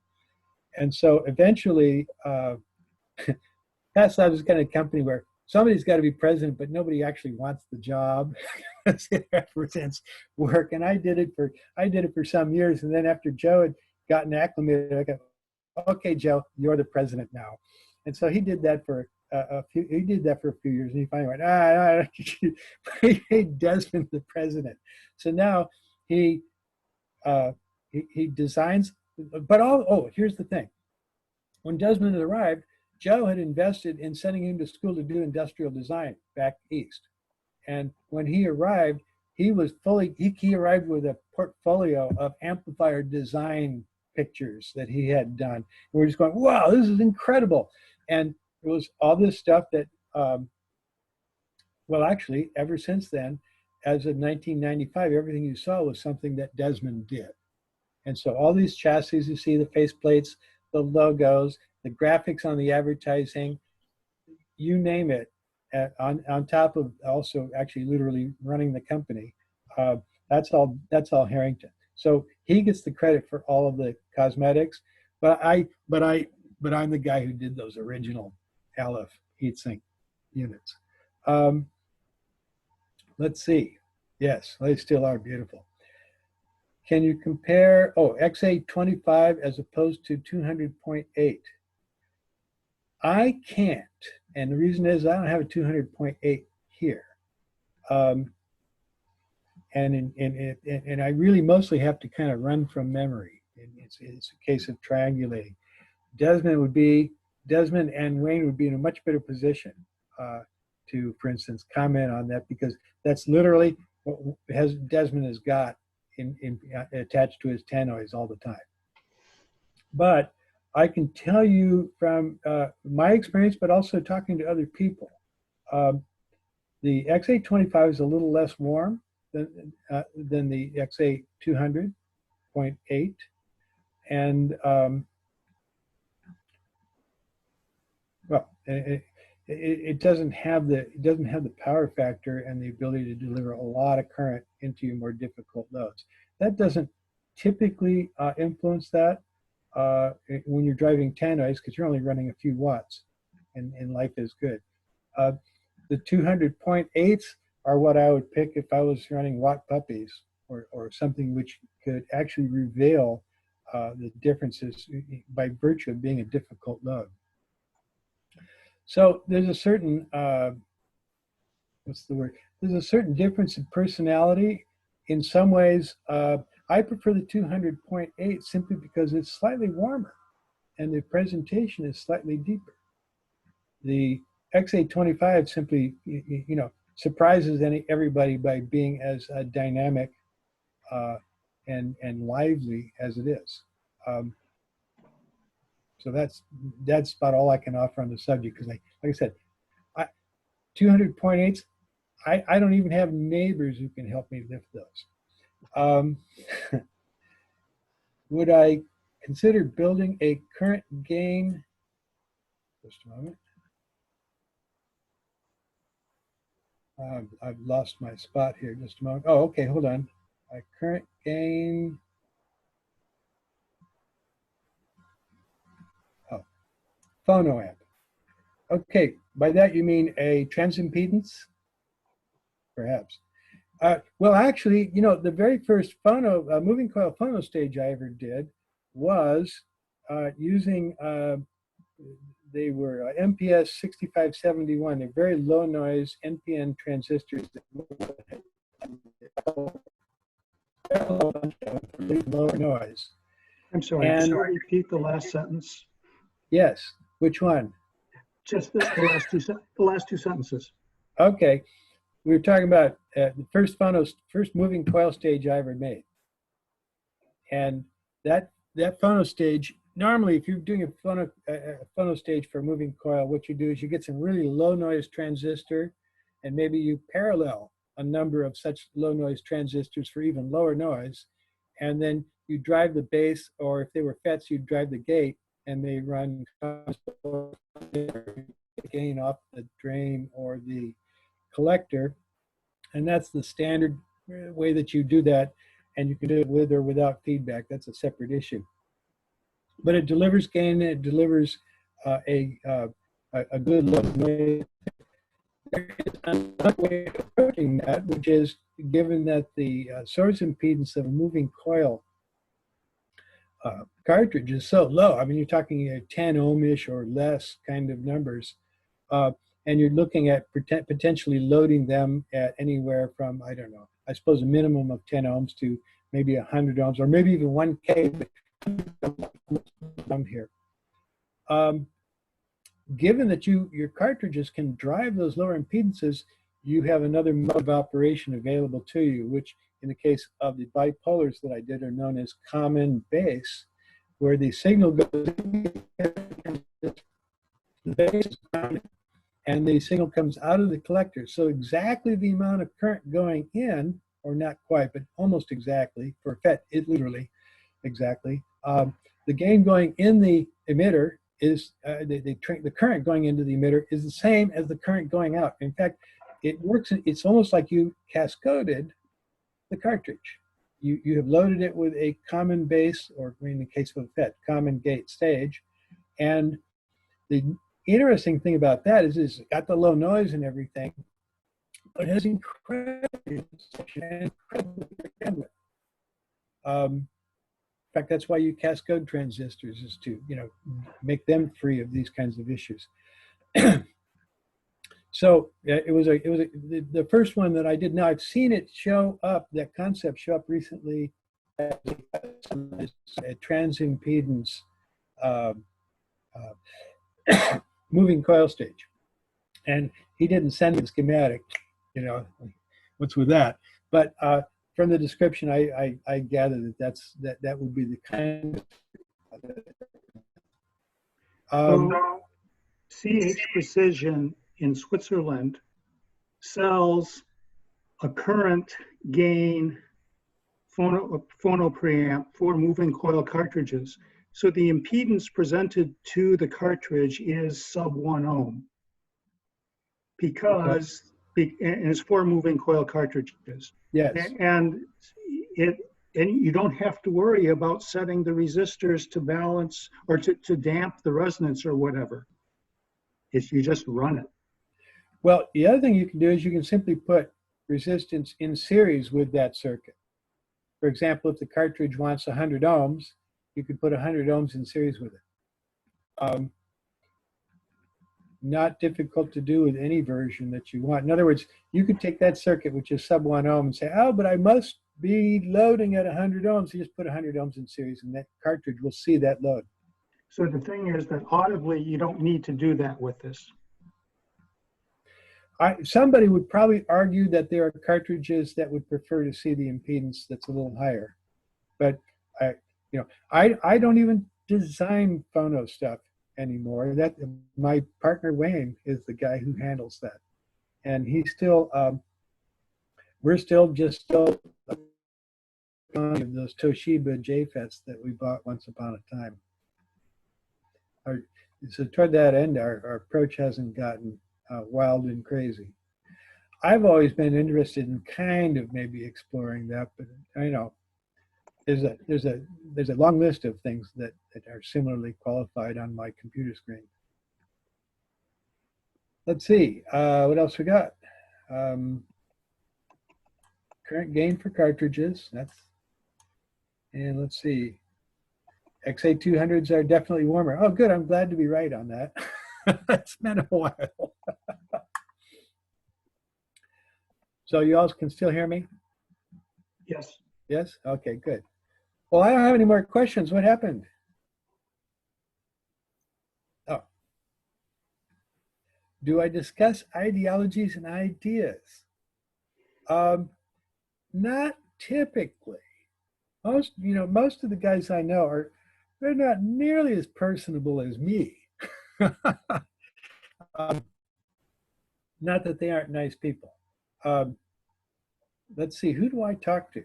Well, first off, I talked to quite a few speaker guys. I talked to guys like Greg Timbers, who is designed the fabulous range of JBLs all those years. I talked to John.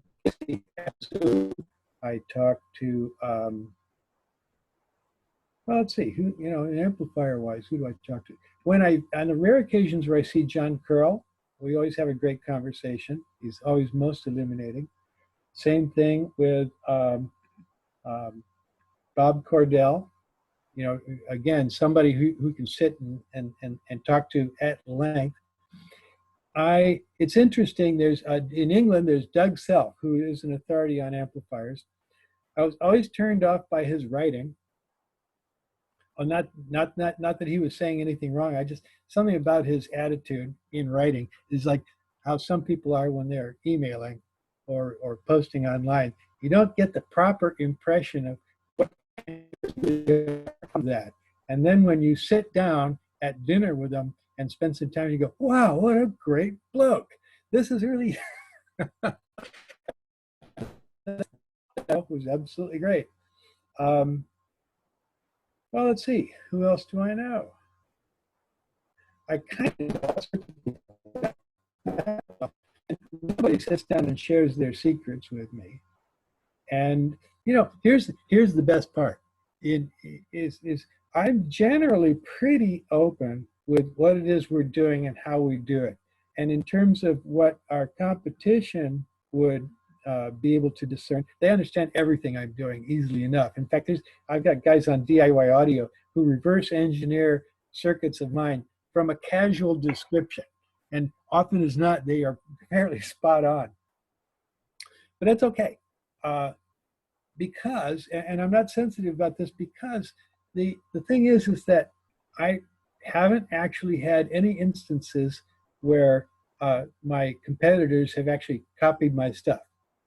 Or, you know, years later, maybe they'll borrow something, you know, but it won't be a controversial thing by then. So I used to say my competitors are too busy bad-mouthing me to copy my circuits, but I've become more kindly spirited about that. The thing is that they have their own creativity to do. They don't, you know, these are people who like me to create things and make stuff work, and they just prefer to have their own version of it, obviously superior to mine. So I get along great with people, but there isn't that much actual opportunity, of course. And I don't go to shows either. You know, I don't go anywhere. They have to come visit me. What about the greedy boys? What about them? They, you know, I feel like a donkey that's being ridden and somebody is swatting me on the butt. They are that. It's actually, you know, I'm absolutely delighted that anybody is that enthusiastic about something I would be doing. You know, that, as far as I'm concerned, that's just absolutely great. Can you talk about the greedy boys? I don't know them. Oh, these are guys. Okay, there's at DIY Audio. There's Past Labs forum, and so there's endless speculation about what the next first watt is going to be, or whether, or how I did something or other. And you know, for me, this is the entertainment business. I entertain myself doing this stuff, and these guys are entertaining themselves being on the other end of it. So it's a favorite game to basically outthink me on what it is I'm doing. And it can be a little annoying when they do a better job than I did in terms of analyzing something. And it's not like that hasn't happened. But yeah, it's a game. Who can figure out what the schematic would have to be on an X825 based on the information that's on the table? And actually, somebody finally opened one up.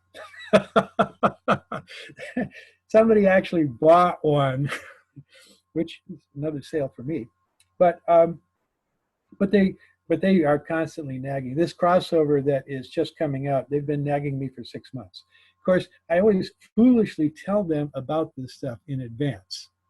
And so, and they get impatient, and they've just become known as the greedy boys. And they're all over the world. Now, that said, these same guys do me a constant favor on several levels. One, you know, the people go, "Oh, Mr. Pass, you're just such a saint, giving all this stuff to the DIY community," you know, and but I get an incredible amount of information back. You would be surprised. I mean, it's actually a fair exchange. It's always, well, how did I get into those SITs out of Semi-South, you know, or in this case, the Sony VFETs that I found. Well, people go, have you played with SITs? And I'm going, no, I haven't. Well, how about over here? Here's this outfit in Singapore, and they've got the Sony VFETs for sale. I go, whoa, thanks a lot. You know, actually, I almost cleaned them out. They had like 3,000 pairs, most of them, but I left 1,000 pair on the table because I didn't want to be a greedy bastard. But it's another fine example where the information flows both ways. Somebody turned me on to Semi-South.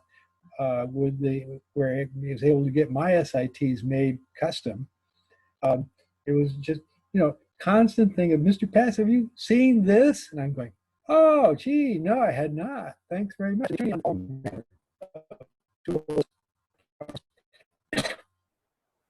What other people are doing, it's fabulous information. And I get up in the morning and around 10 o'clock, I shamble out here and I spend the first 2 hours of every day communicating with DIYers.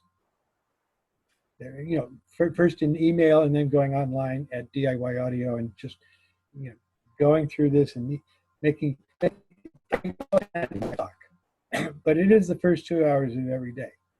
Now, the greedy boys are part of that, but at the same time, they also lighten my load. There are several of them who are very busy answering all the questions that appear online. It's a constant situation where somebody asks a question and then there's a guy, Alexander in Serbia, who's known as Zen Mod or ZM, who pops in and answers or provides the documents so that I don't have to go find the thing. And then there's other guys doing build guides or a lot of actually, a kind of original work based on what they think is going on, which isn't necessarily exactly what I've done, but is related. And here are the sim files so that you can go play with it. Here's, you name it. The greedy boys are not only taking with one hand, but they are definitely giving with two. And so, I keep saying it, the DIYers is a great community. I just love to be associated with it. So Nelson, can I ask you about internal fuses? There's a big speaking or talking going around now that maybe synergistic research, specifically with their orange fuses, really improve the sonic characteristics of the amplifiers or any other electronics. I put them in all my equipment, and it's amazing the difference. Can you extrapolate on that and give us a little bit more behind the scenes on that? We use everything we do has got to have a worldwide approval stamp. So whatever the product is, it's like people talking about our power cords. Oh, well, this isn't very special. I go, what do you mean? This is a big, thick cord. It's got worldwide approvals. And I'm not here to argue with somebody wanting to upgrade from that, but we pretty much have to stick with something that is from a safety standpoint, or as a known commodity. I'm not saying that product is not. In fact, I don't even deal with fuses at this point. That's no longer my department. My department is topology, and I don't put a fuse in series with signal because, well, I don't have to really. And for that matter, we fuse the AC line. Or have a breaker. I don't know which would be more intrusive. As to whether it makes the sound better, I have not seen that that's the case. But then I don't go literally experimenting in this area. Okay, thank you. Sure. Somebody's got the impression that I prefer active over passive crossovers. Well, yes, sells twice as many amplifiers, right? No. Actually, I do. In fact, I've got another little yet another company. It's called Passworks, where this is where I do the DIY stuff, which gives me a convenient corporate entity that is safely suable in Nevada should somebody not like me, and also though it gives me simple taxes. It gives me a nice uniform way to do business without it being me personally. And I'm losing my train of thought.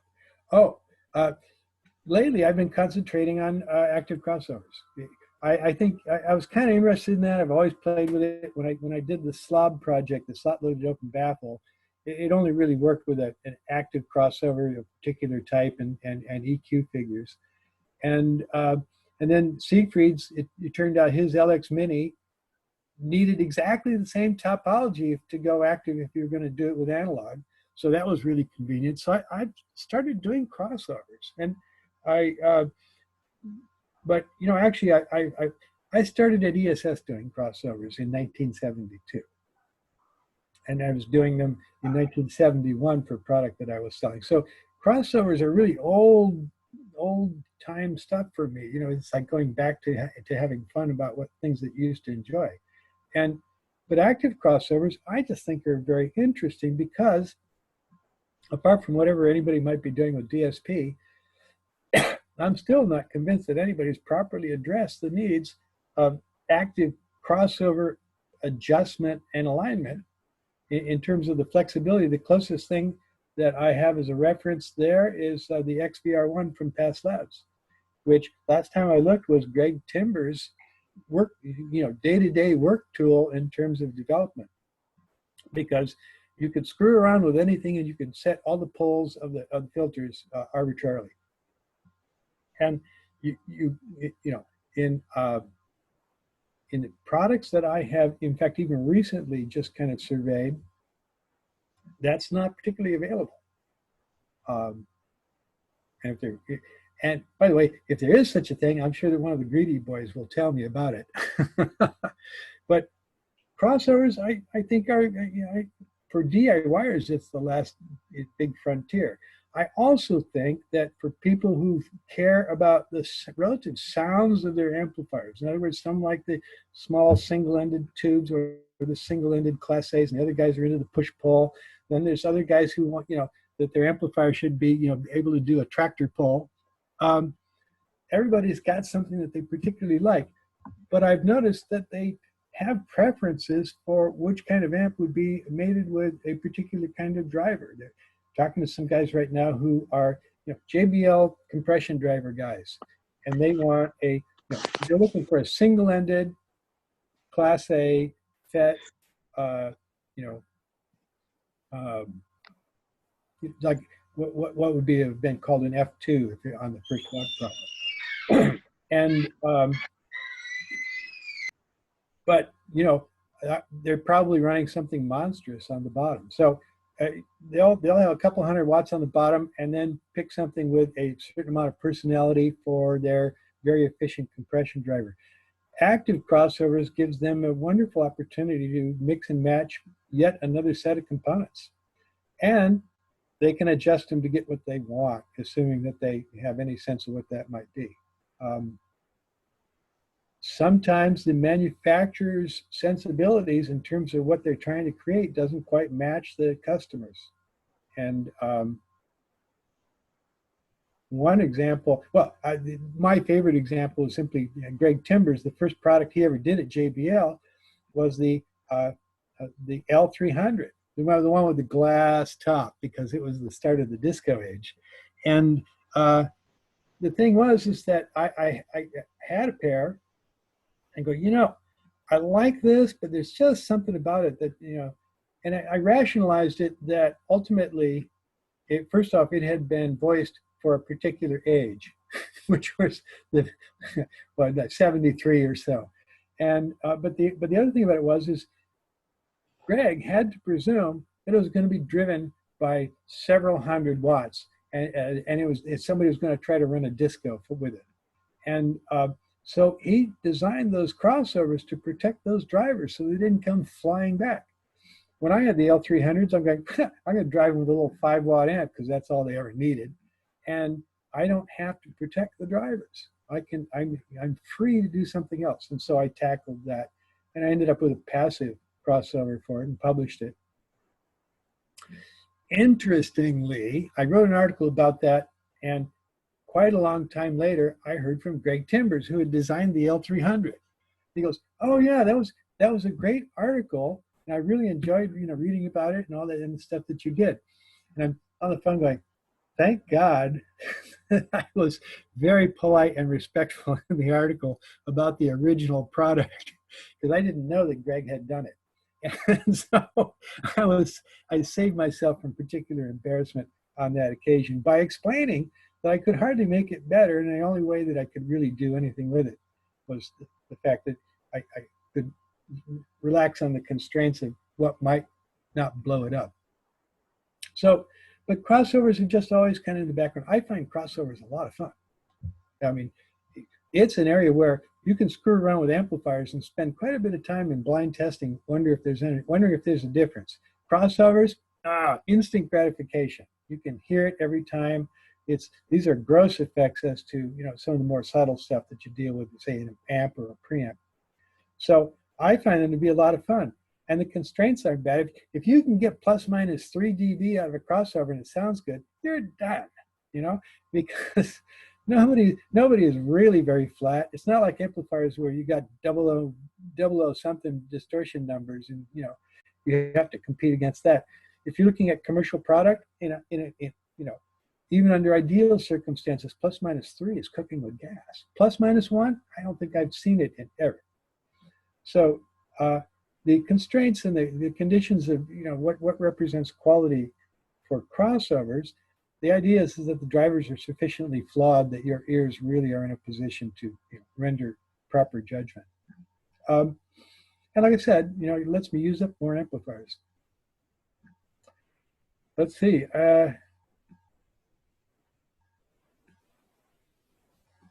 Albert, Nelson, do you have any thing to say to us about the future of PASS Labs? You, like the rest of us, are getting to an age that you won't be doing this for a longer time, and I'm wondering what the future holds once you stop doing what you're doing. Oh, well, I explained to somebody not all that long ago. In fact, it was Steve Guttenberg. So, Steve, I plan to be traveling at speed when I hit the wall. And the thing is, I'm out here at the coast. Life is good. I don't actually, I get to do what I want to do, and what I want to do is design. It just comes naturally. And the guys at the factory, Desmond heading that up specifically, and plus the guys who actually do a lot of the grunt work here, in terms of getting product developed, they're doing the work. So all I have to do is be the guy who thinks and experiments and prototypes stuff up. And like I said, that to me, that's just a total pleasure. Now, in terms of longevity of company, I mean, I'm not planning on croaking anytime soon. And I wear my mask if I go out.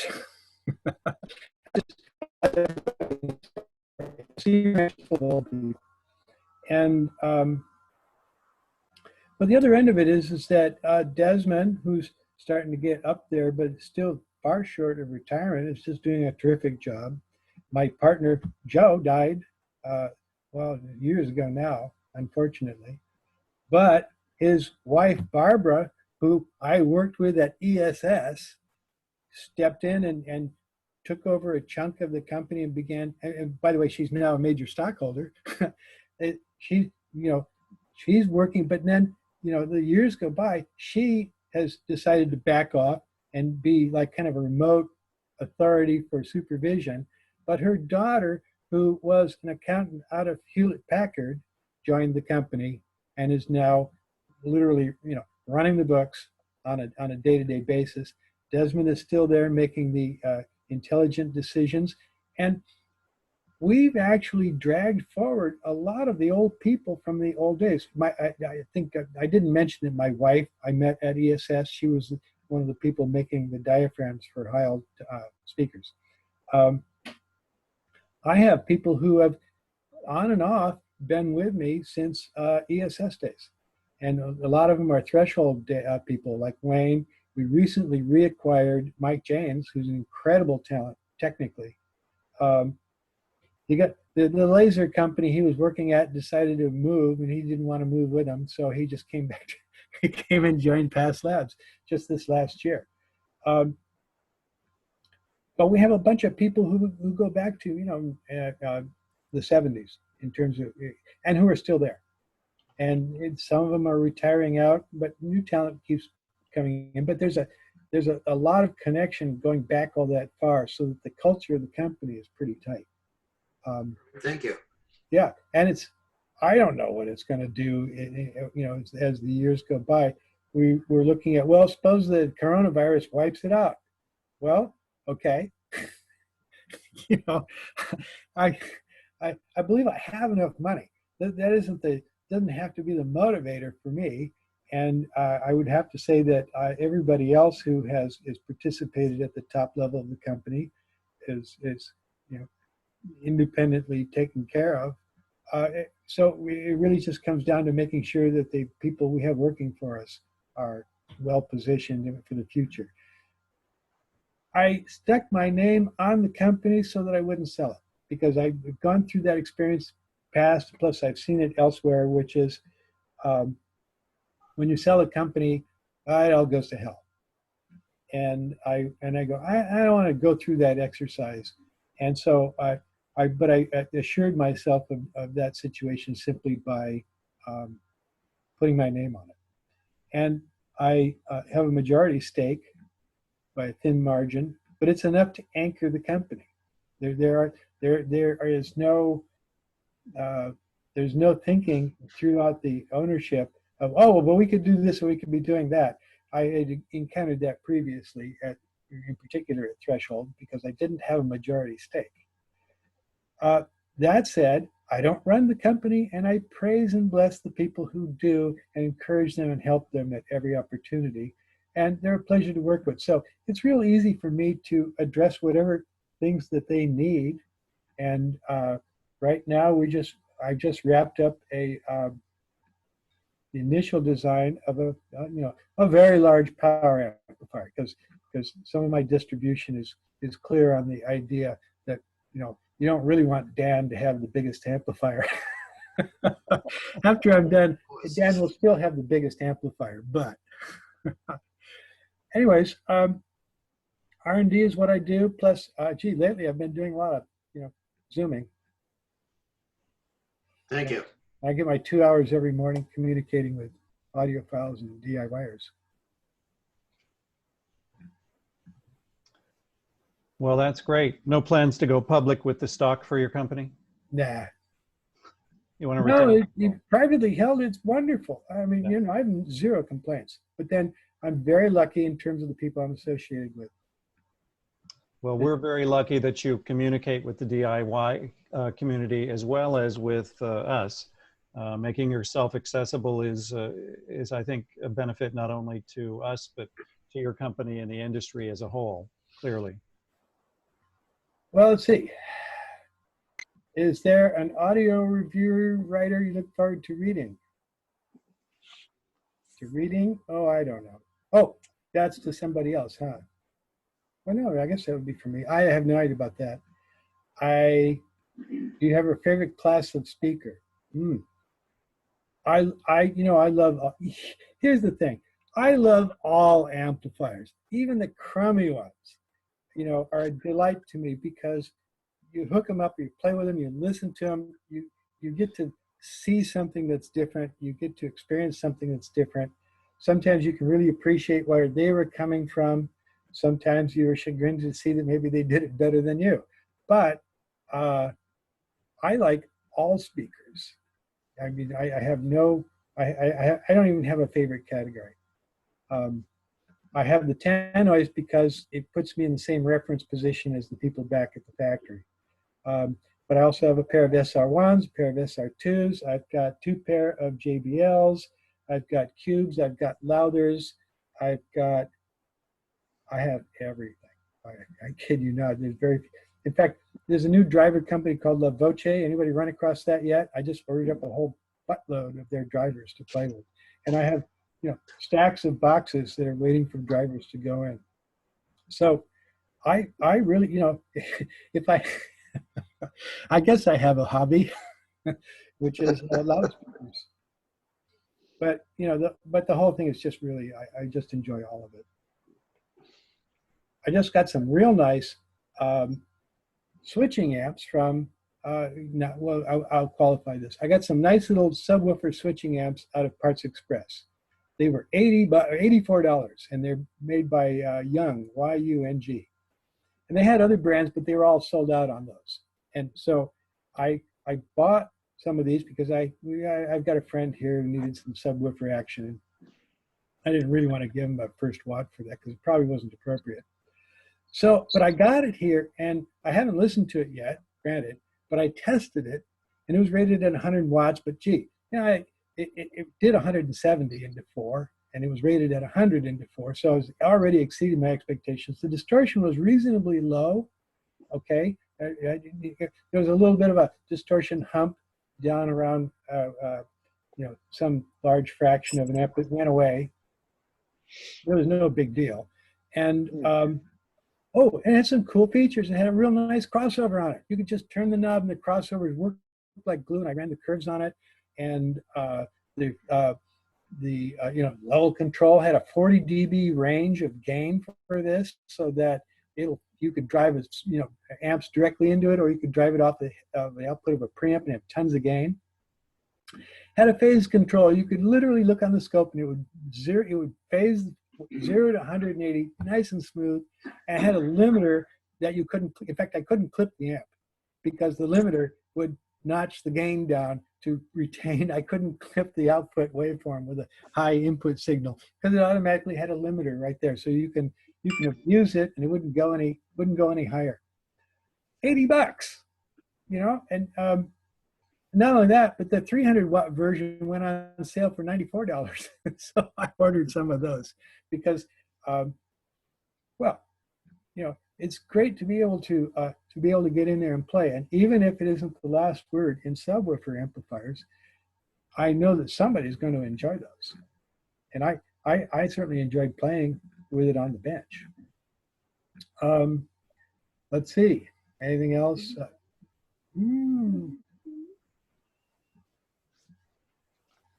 Is there an amplifier that you built that you think of as your favorite? It's like having kids. There aren't any favorites. There are some that have some special traits, but they all brought something to the table for me, and so they all get kind of like equal affection. That said, the other answer I always give is that when they go, "What's your favorite amplifier?" I say, "The next one," because that's probably truly the case. Something I wish I still had my copy of, but Sony ended up with all of them, were the big Sony VFET commemorative amps. Oh. Yeah, and they came and tapped me for the last pair that I had reserved for myself. And I said, oh. But Sony's been so good to me that I have like no complaints. Not only did they trot these amplifiers all around the world, but Sony and Philips are actually using my products to demo SACD when it came out. And they not only used it to demo, they bought them and wrote checks. I've always thought that Sony was actually just swell. So I recommend Sony to everybody. I've never been disappointed with the Sony computer I've got right here. I remember that demo. They at the Westin Hotel in San Francisco, they had a 5-channel all pass, and I think B&W, what was it, 801s that they were using for that? Could be. I didn't go. But I know that they went all over the world. They had them all around the world. And the other outfit that actually surprised me, and it was Greg Timbers once again, was apparently in the JBL exhibit at one of the shows, it was all our equipment instead of course, the Harman equipment, which was either Crown or Levinson. And I think somebody probably got in trouble for that. But it was a delight to have people come back from the show going, oh yeah, you should have seen the JBL exhibit. It was all your power amps. Okay, well, let's see. I don't know. Any more questions? Time flies by, doesn't it? Yes. 15032, and what's the other one? 31? Oh, no. I just fixed something with 15032 and 31s the other day. You'd be surprised how much stuff lands here for fixing,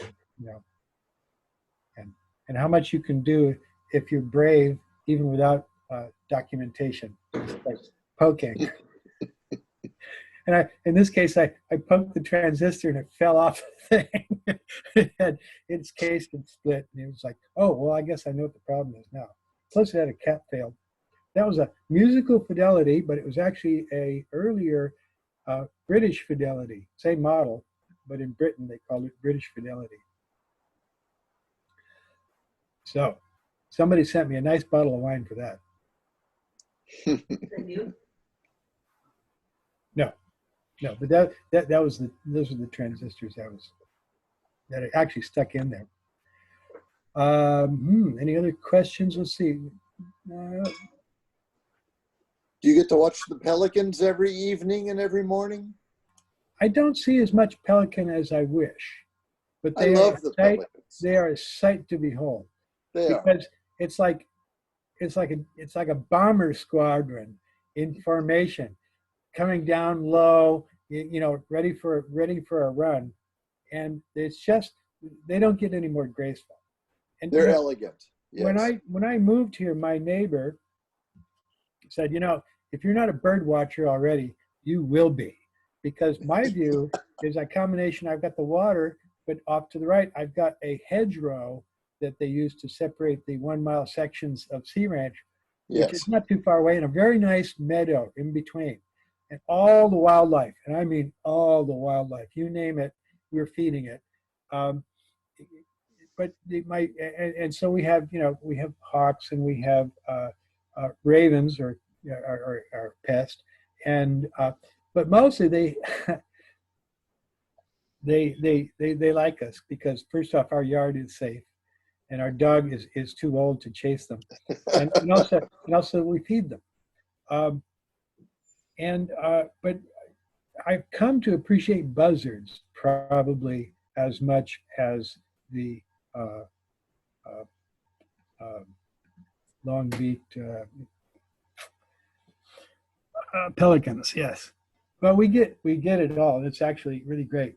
When I was in Forest Hill, we had a lot of critters, but they were hidden, by large amounts of trees and brush. Whereas here, it's meadows and open sky and sea. So you get to see a lot more activity. We do actually have a couple of eagles also, and cormorants, and we got everything. And I'm next to this. I'm behind the seal breeding ground here, so that every April, May, they actually close off that beach because and dogs can't go there because the seals are giving birth all along the beaches. So that's quite the tourist attraction. Are those elephant seals, or are they harbor seals? Harbor seals, okay. We get the odd walrus action offshore. Really? Yeah. They form rafts, and they stick the flipper up and they make noise, and that distinguishes them from the seals, which don't bother to do that. Wow. Yeah, it's great out here. I mean, it's all old people. We got all the trails on the bluffs and everything, and lots of clear space. And half the houses are sold for rent, for rentals. And what you get is all these people with their kids and everything coming up, taking their kids to the beach. They're a happy crowd. So everywhere you go, people are either old and nice or they're young and nice. Nice, which is great. It's a wonderful environment. And I've been here full time for 5 years now. Well, that's great. Thank you for spending time with us. Okay. Well, if you're done, that's fine. And happy birthday in a couple of days. Next week. Let's see what day is it. Well, today it's the 27th, so it's 1 week away. Yeah. 1 week. Yeah. What is that? Monday? No, today's Saturday, isn't it? Saturday. It's next Saturday. Next Saturday. Happy birthday. Thank you. Thank you for doing this. Happy birthday. Have a great Oh, day. it's a pleasure.